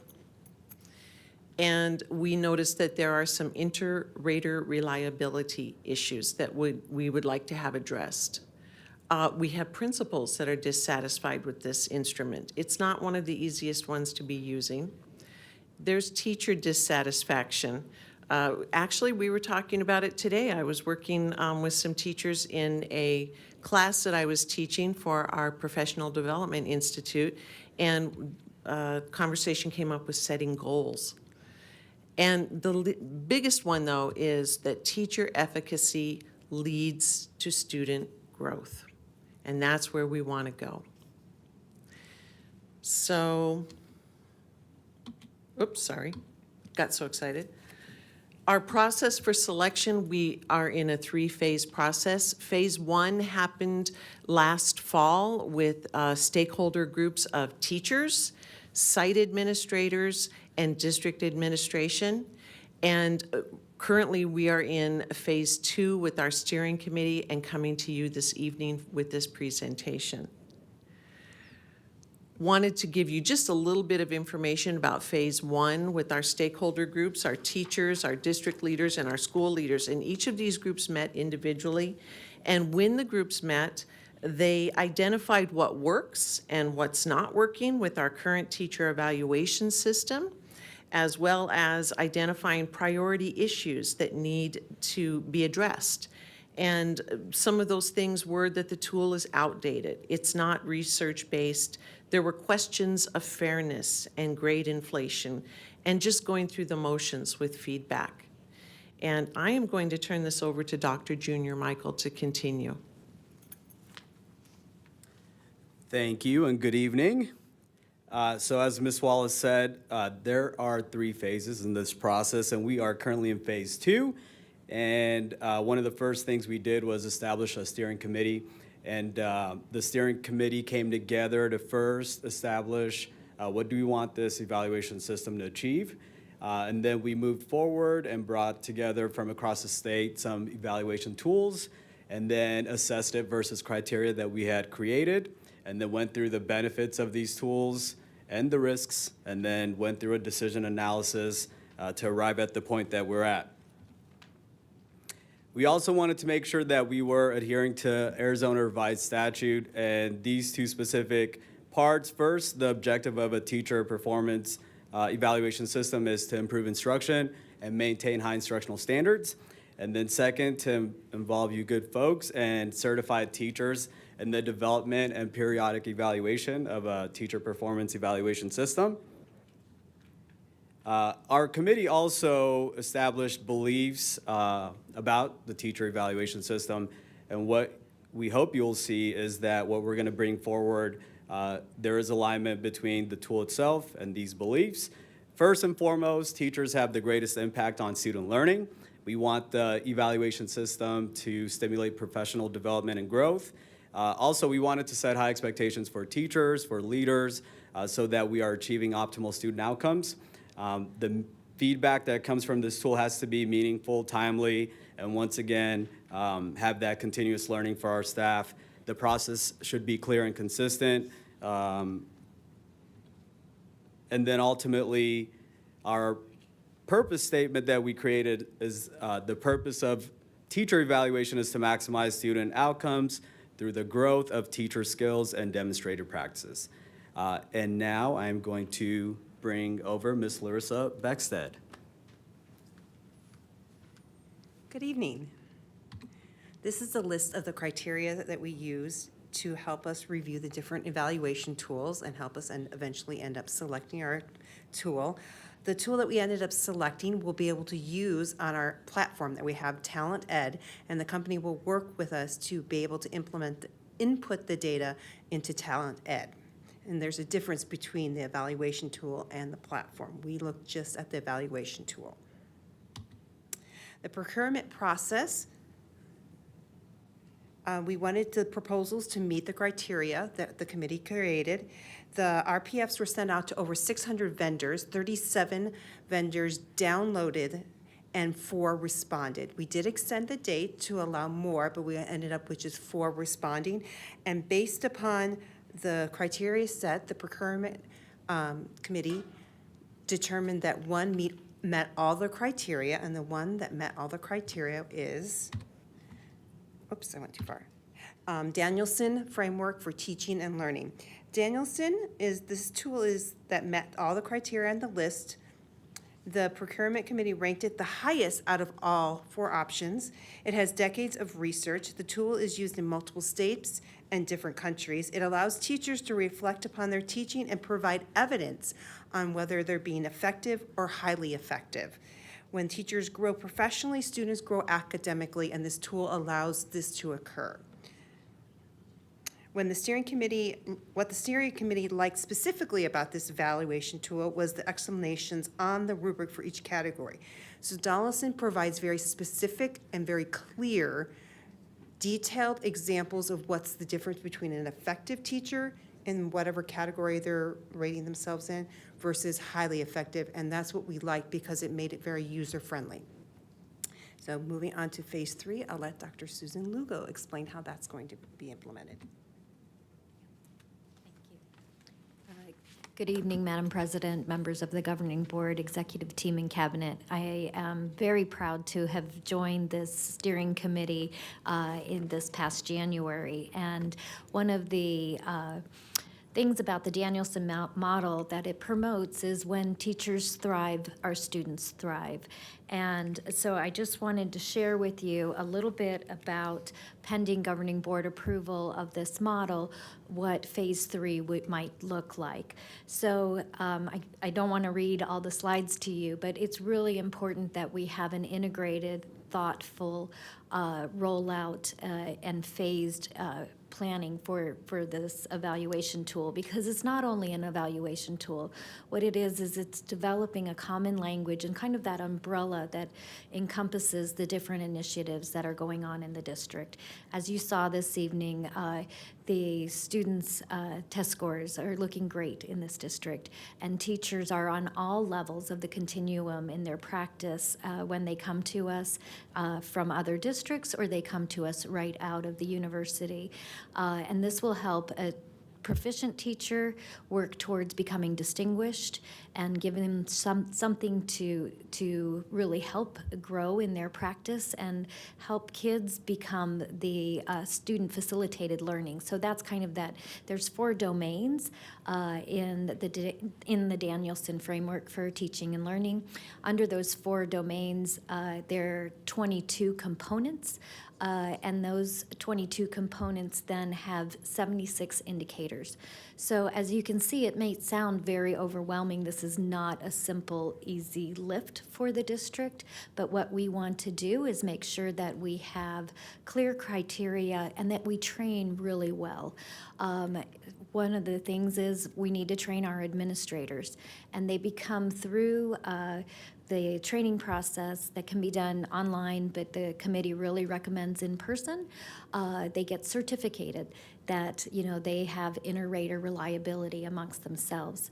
And then every year that training becomes, you have to recalibrate on the tool, and it's an online kind of a test, but it makes sure that we have that. But then it's also really important that we provide the professional development for our teachers needed so that they know what the expectations are and they know how to go along the continuum. Another thing to be very clear about is that making sure that teachers feel good about where they're at and not feeling like you have to be perfect all the time.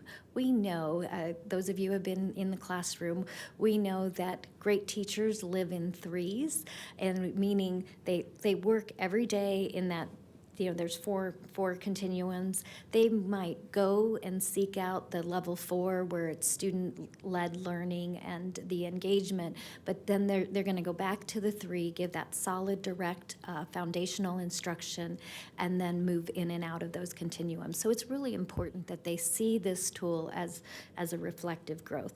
So I'm sorry I'm babbling. I don't know where that came from. So I kind of talked to you a little bit about the framework and our recommendation, and the purposeful rollout. And there are a number of research that you can find online about the Danielson tool and the research base for the individual components, and then using evidence in the classroom to determine the teacher quality. So with that, I will turn it over to Alexis Wilson, my boss.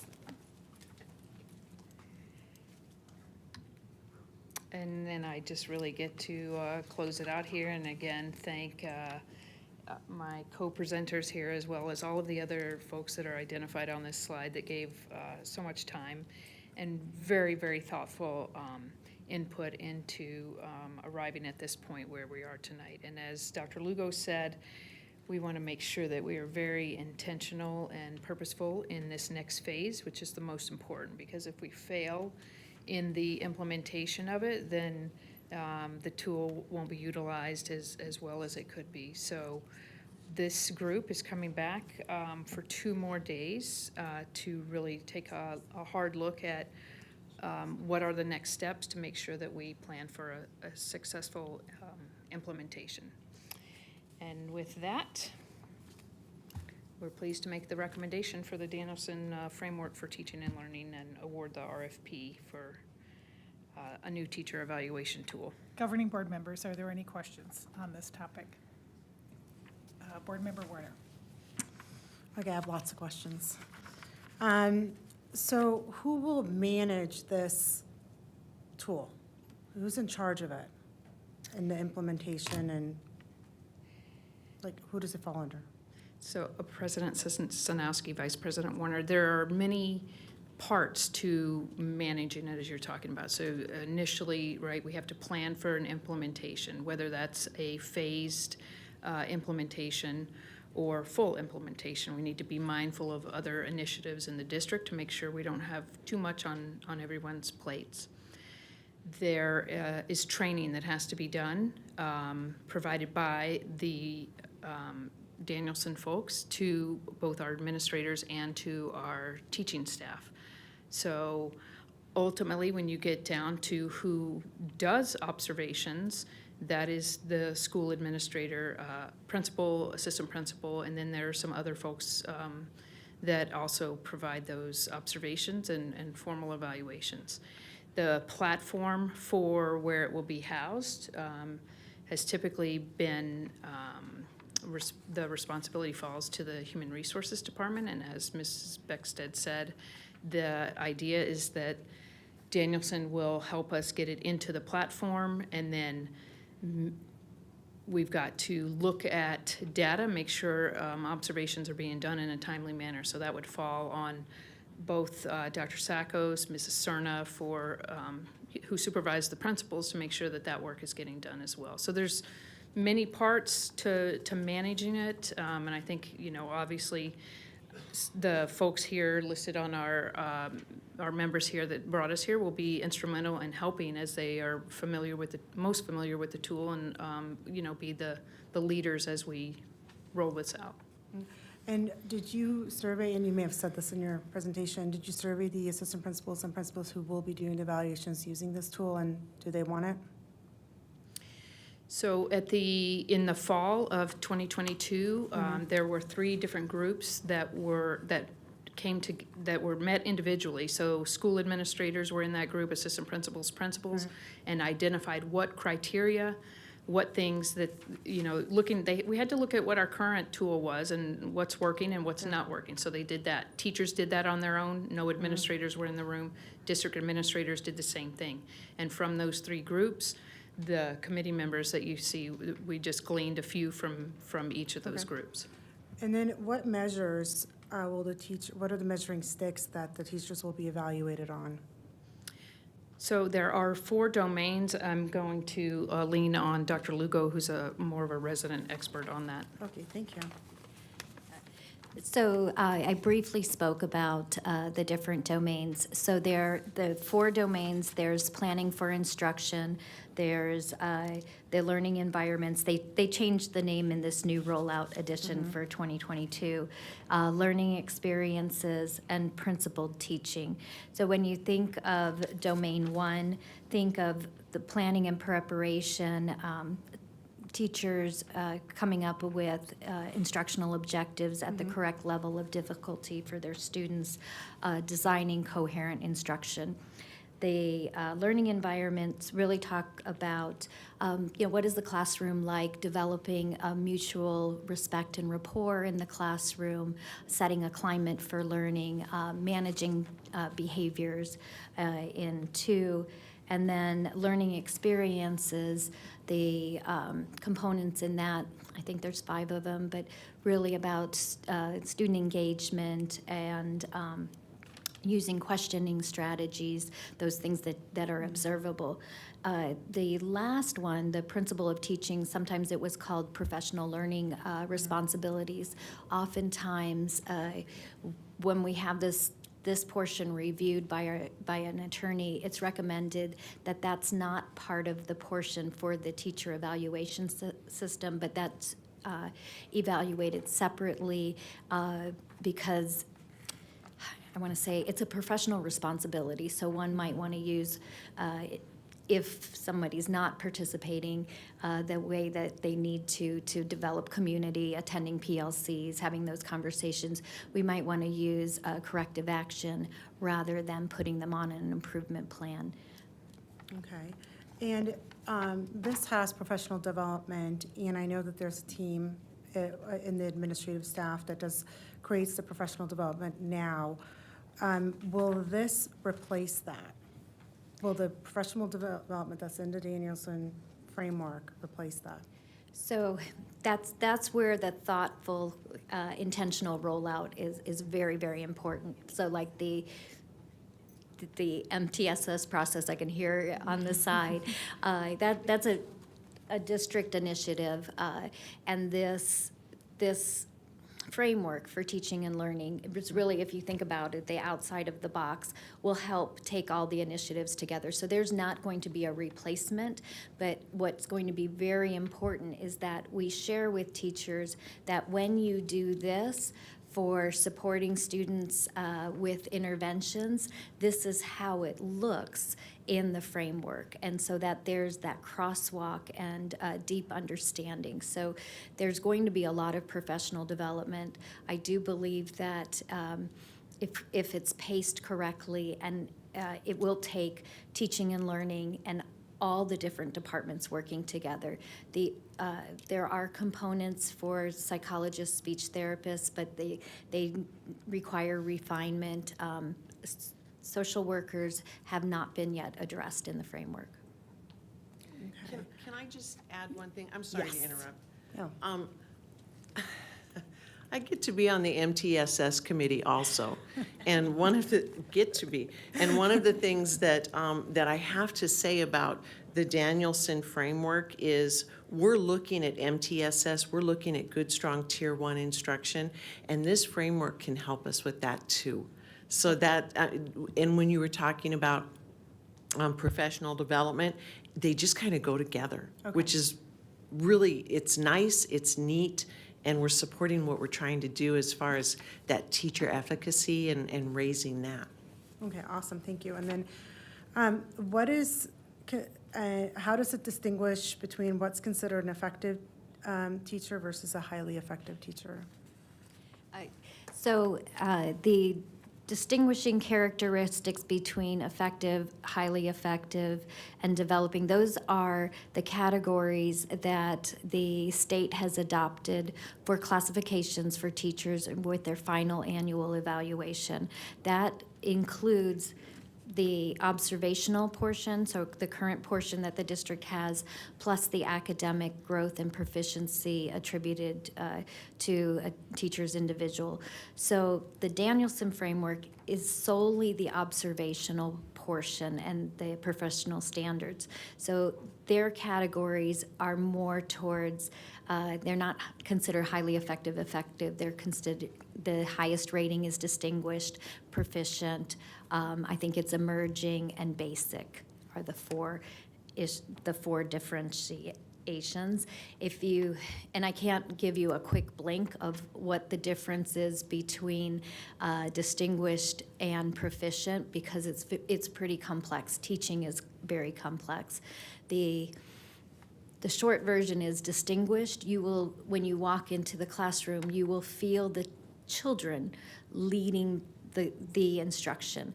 They are questioning one another on topics, and the teacher is facilitating the learning. If you look at basic is very basic. Sometimes what we would consider, our student teachers are those coming out that need significant support from a mentor. Okay. And at $180,000 annually, it's a significant amount of money that would be coming out annually. And, we are not taking care of our staff and teachers properly at this point. Were there how is that comparatively priced to other products that would serve the same purpose? Yeah, so, and I would not think of this as annually of $180,000. That's our initial, because remember, we're going to need a big training package to go out when we have the people from the Danielson Group train us. The ongoing training is going to be dependent upon the needs of the district.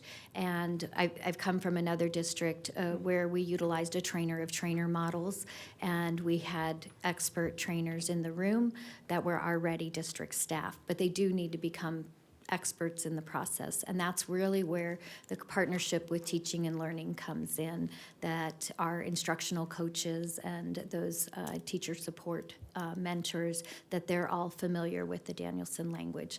So I don't believe that it's going to be an ongoing of 180. I do know that the other packages checked with procurement, they were more of a platform, and they were not a because I was one of the evaluators on the procurement, they were more of a technological platform in which you could input whatever criteria that you wanted. This was the only one that was really research-based on the attributes of a classroom and the teacher. Okay, thank you. Leslie, do you know about how much it'll be? Or did you guys go over, when you were looking at the pricing for this, what the annual cost would be moving forward?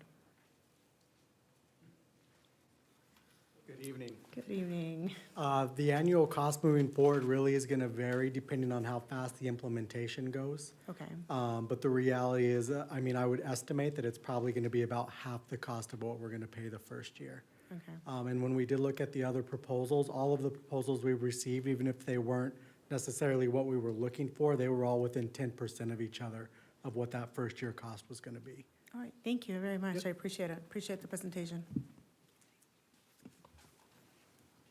Board Member Carney. Thank you, President Sanowski. Just a few questions. I might have missed, but what's the current tool that we've been using for 20 years, you said?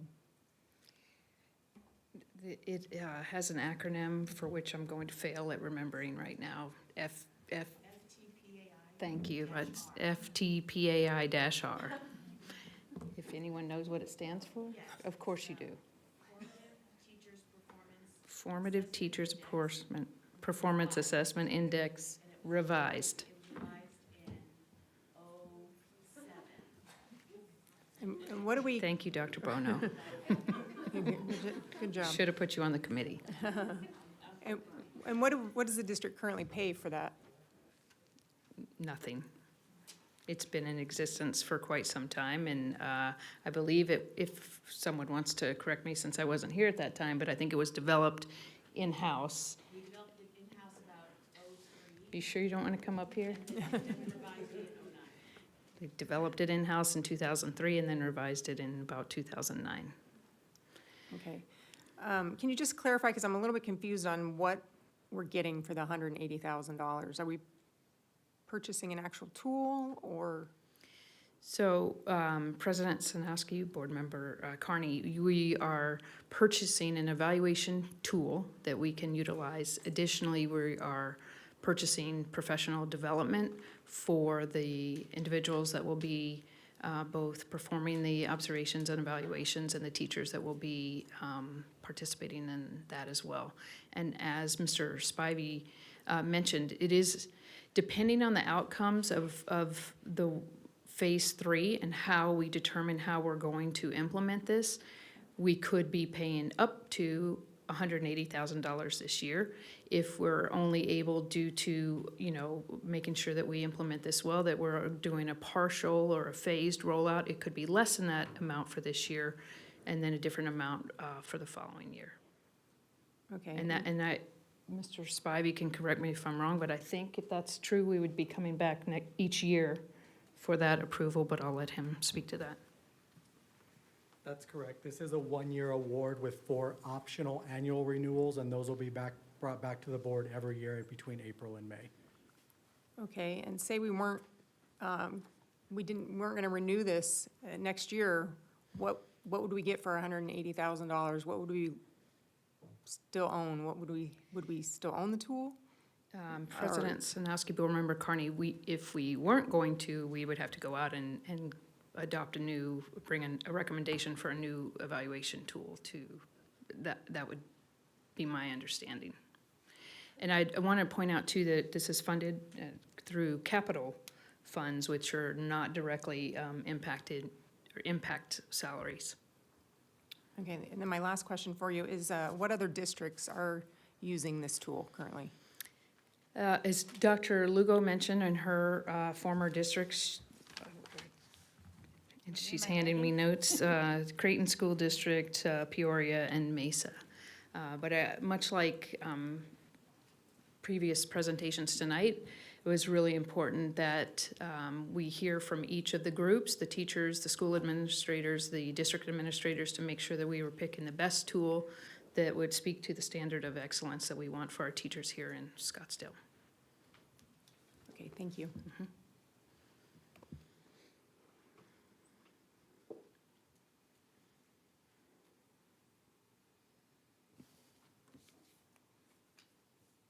Dr. Menzel, did you have a question? No? Okay.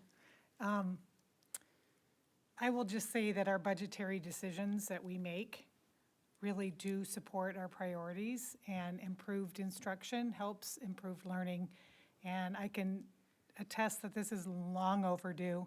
And I also think that this comprehensive committee did a fine job. I look forward to hearing good results about this tool if it's approved this evening.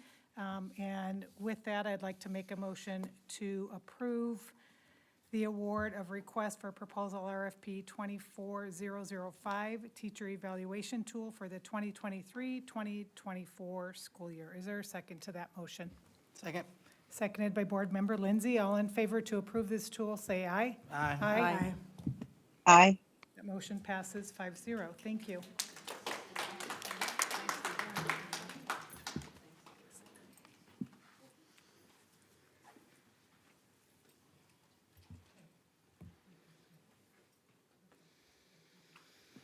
We're going to move on to 5J, recommend approval of job description for Human Resources Technical Analyst. Alexa Wilson.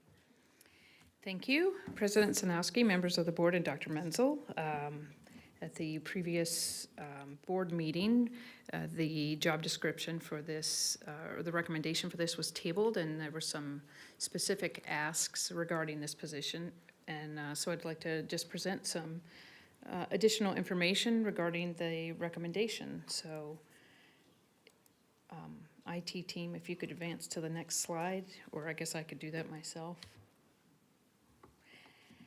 So I want to connect it back to the audit, because that was one of the questions that was raised, the nexus for the audit and this recommendation.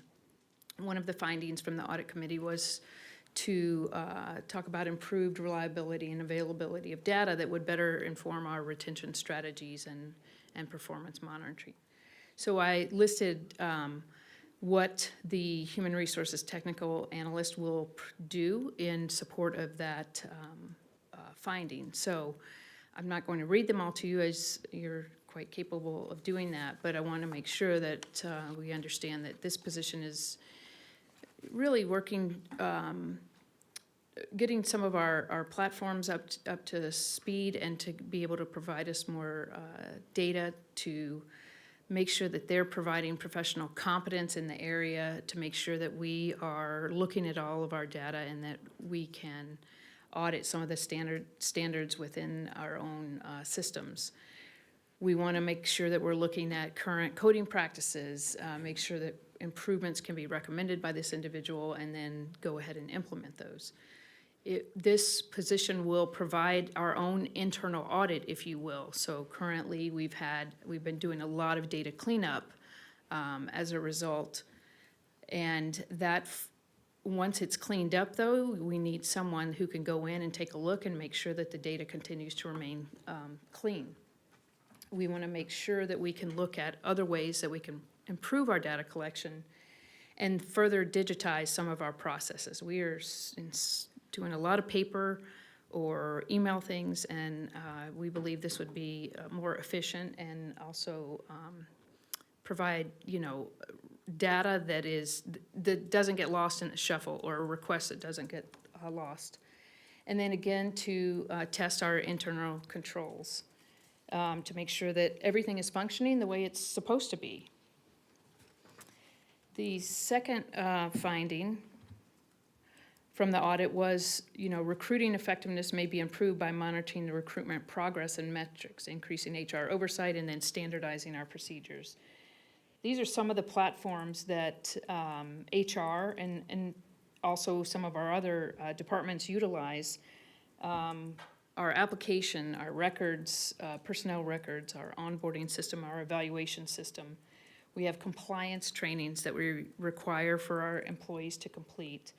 And those processes, specifically, I'll talk about the application process right now. It needs to be revised so that it is not cumbersome, that we are asking the right employee group the right questions on the application, or having them complete certain parts of the application. And that is just a function that we are unable to do with the current staff that we have. They would, additionally, we talked about our volunteer management platform. The Society for Human Resource Management is a national, global recognized HR organization. And their recommendation for staffing is 1 to 100. And we are currently, where we are today is 16 FTE. The proposal would bring us to 17.4, because one of those positions in there right now will be reduced and the administrator on assignment for next year. And so not only are we well below the recommended ratios, but we also are, I think, over 2,000 volunteers that HR help process in addition to supporting close to 3,000 employees. So that's an additional burden on the department, although I'm pleased that, based on an earlier recommendation, that some of that will be mitigated in some way. And then additionally, this position can help provide data. We have reports that have to be done that are very cumbersome. The teacher input application is annual, the SDER report is an annual, and the EEO5 report, I believe, is every other year. And so they can help to support those reporting mechanisms. Lastly, the audit found that process improvements are needed to alleviate workload pressures and help the department move toward its strategic goals. And as I said before, we are small, but I feel we are mighty. But we want to meet that standard of excellence that Scottsdale Unified School District has. We need to be able to support every employee. You know, Human Resources is one of the only departments that touches each employee that comes to us and also as they leave. And to do that and to meet that standard of excellence, we feel like this additional position will help to provide the support necessary to meet that standard. We want to make sure that we're always refining where we are, looking at what we're doing, evaluating that, reporting out on that. We want to be able to provide better data than we've been able to do thus far, and we feel that this position would be able to do that. Again, I would say that human resource, every department is important. We've talked about that. We saw that through the strategic action team, but when we talk about we're in a national labor shortage, and now more than ever, we need to make sure that we're providing both a positive onboarding, supportive, and offboarding experience for our employees that are coming to us, and so that they stay with us. And what I hear over and over is that employees want to be, they want to be able to ask those questions and get the answers and get the necessary support when they call us, and we want to be able to provide that. So I hope that this explains a little bit more about the reason for the request for this position. We are, as I stated at the last board meeting, very mindful of the employee shortage, specifically the teacher shortage. There are almost 3,000 unfilled teaching positions in the state of Arizona. Scottsdale Unified School District is a destination district, and very fortunate that our percentages of unfilled are not as high as some of our other districts. But in order to continue to be that destination district, we want to be able to provide this level of high customer service for every employee that's coming to us. We think that we'll be able to more efficiently, with the restructure of the department, provide more support to the learning communities as we outlined for each of those positions, so that people get timely responses. So principals, when they make a recommendation, that the employees are getting a call or an email with a letter of intent and a contract saying, yes, please come work with us.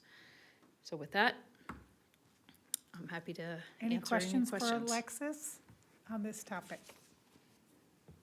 Seeing, Dr. Hartwells, do you have any? I just have a comment. Thank you, Board President Snowski, and thank you, Ms. Wilson, for the content. I had asked for these dots to be connected, and I appreciate that you did so with earnestness. So thank you for taking the time to do that. I appreciate that. Thanks for the opportunity to do it again. And do it better. Vice President Warner. Thank you. So I had concerns with this position, adding another 81,000 dollars annually to HR. Really, when we have teachers that are in dire need of aides that have not received those, we have facilities workers who are making $21 an hour, which is really not a livable wage for a middle-aged person with a mortgage and kids. And so when I pulled this, I said I wanted to have conversations specifically around how we're going to make those things happen. And I did have a brief conversation with Dr. Menzel at our meeting, and, I shared my concerns.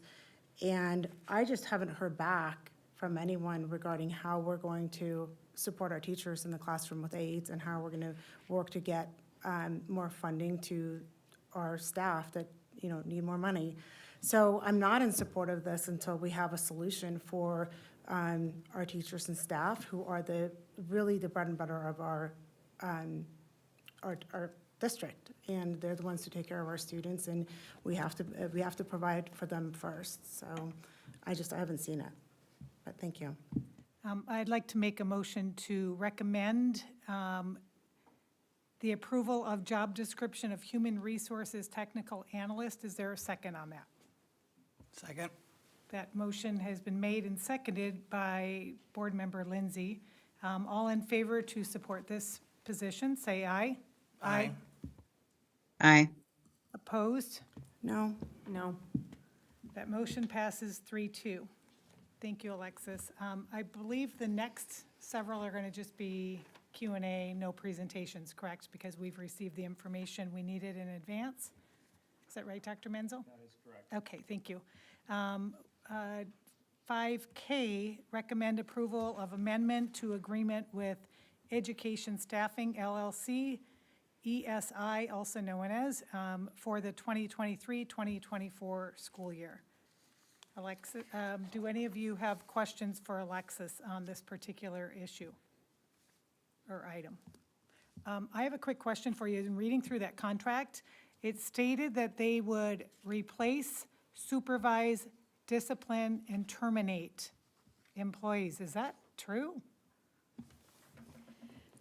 President Sanowski, ESI is considered a contractor, much like Sure. some of the other contracted agencies that we work with to fill some of our positions.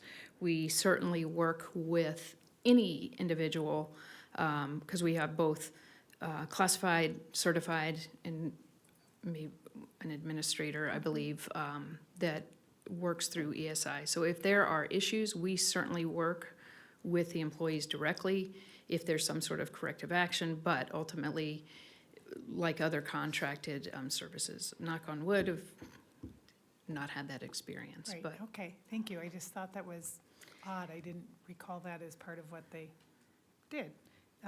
Can you quickly tell us, too, the number of employees we employ through secondary services? You made that face like you knew I was going to ask you that. I knew, and I didn't write it down. I don't know. I'm going to say it's in the 30, what'd you say, 30-ish? 20 right now. it's pretty It depends on the year and how many folks retire and choose to go through ESI to work with them. Okay, good. I was just curious. All right. Yep. Are there any other comments about this particular contract? Seeing that there are none, I would like to make a motion to recommend the approval of the amendment to the agreement with Educational Staffing LLC ESI for the 2023-2024 school year. Is there a second? Second. Seconded by Board Member Lindsay. All in favor, say aye. Aye. Okay, that motion passes 4-0.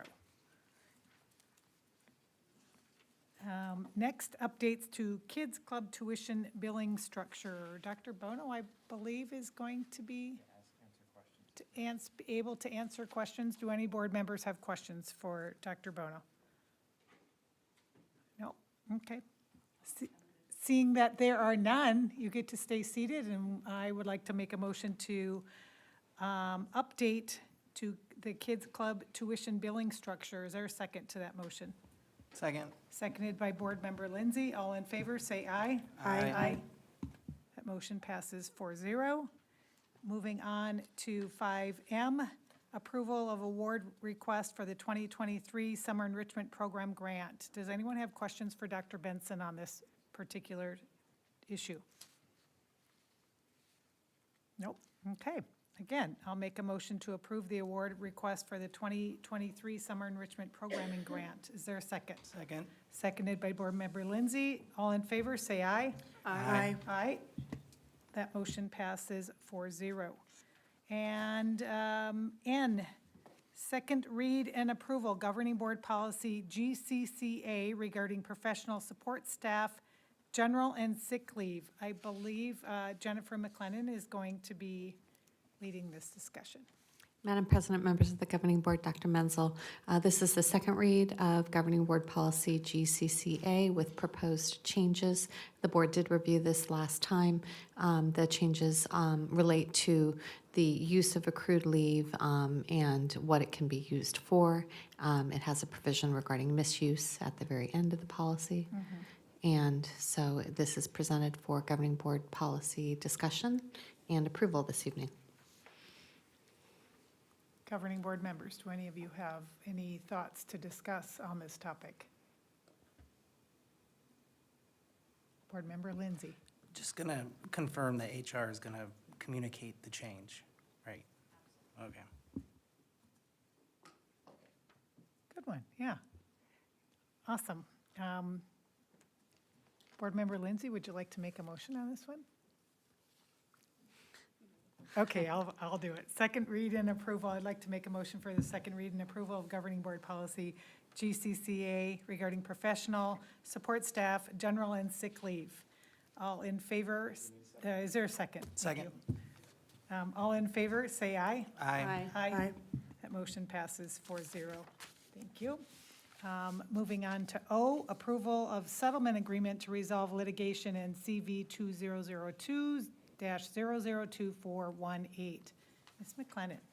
Madam President, Vice President Warner, members of the Governing Board, and Dr. Menzel, the approval of a settlement agreement is coming before you tonight for your ratification. The matter has already been resolved in November with mediation, but the signature of Dr. Menzel is required to finalize those actions. This relates to the lighting at Chaparral. The district will not be expending funds to settle this matter. Thank you. Any wishes to discuss this further based on the information we have received? Seeing that there are no requests, I'd like to make a motion to approve O, the approval of settlement agreement to resolve litigation CV 2002-002418. Is there a second? Second. Seconded by Board Member Lindsay. All in favor, say aye. Aye. That motion passes 4-0.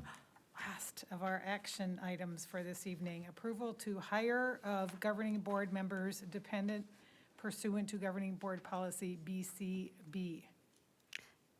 Madam President, members of the Governing Board, and Ms. Carney.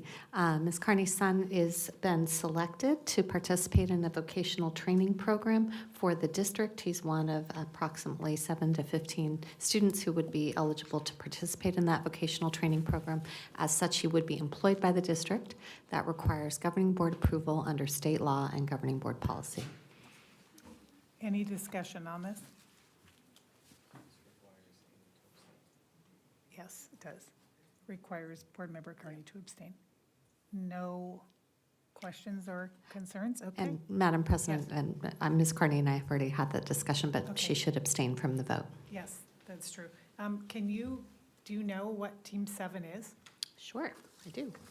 Can you share that with us, please? I can. So it's a vocational training program that assists Scottsdale High School students in preparing for the world of work through the academic school year. It's run by Stacy Parker at the district, and it's designed to transition students from school to work to teach both the soft and the hard skills in an employment position postgraduate. So it's on-the-job training. It's generally with journeymen, supervisors, and classified employees under their supervision and guidance, as well as a certificated teacher. Awesome. And Thank Mr. you. Rayler could answer any other questions if, Okay. because most of the Team 7 work under his team. But no one wants to ask any questions. No more. I think this is it for the night. People are like, let's finish. Okay. So I would like to make a motion to approve the hiring of governing board members dependent pursuant to governing board policy BCB. Is there a second? Second. Seconded by Board Member Lindsay. All in favor, say aye. Aye. That motion passes 3-0. The time is. Ms. Wagner, can we also note that Ms. Carney has abstained Yes. in the minutes? Thank you. Thank you. The time is 9:57 PM. I'd like to make a motion to adjourn this meeting. Is there a second? Second. Seconded by Board Member Lindsay. All in favor, say aye. Aye. Aye. Meeting is adjourned.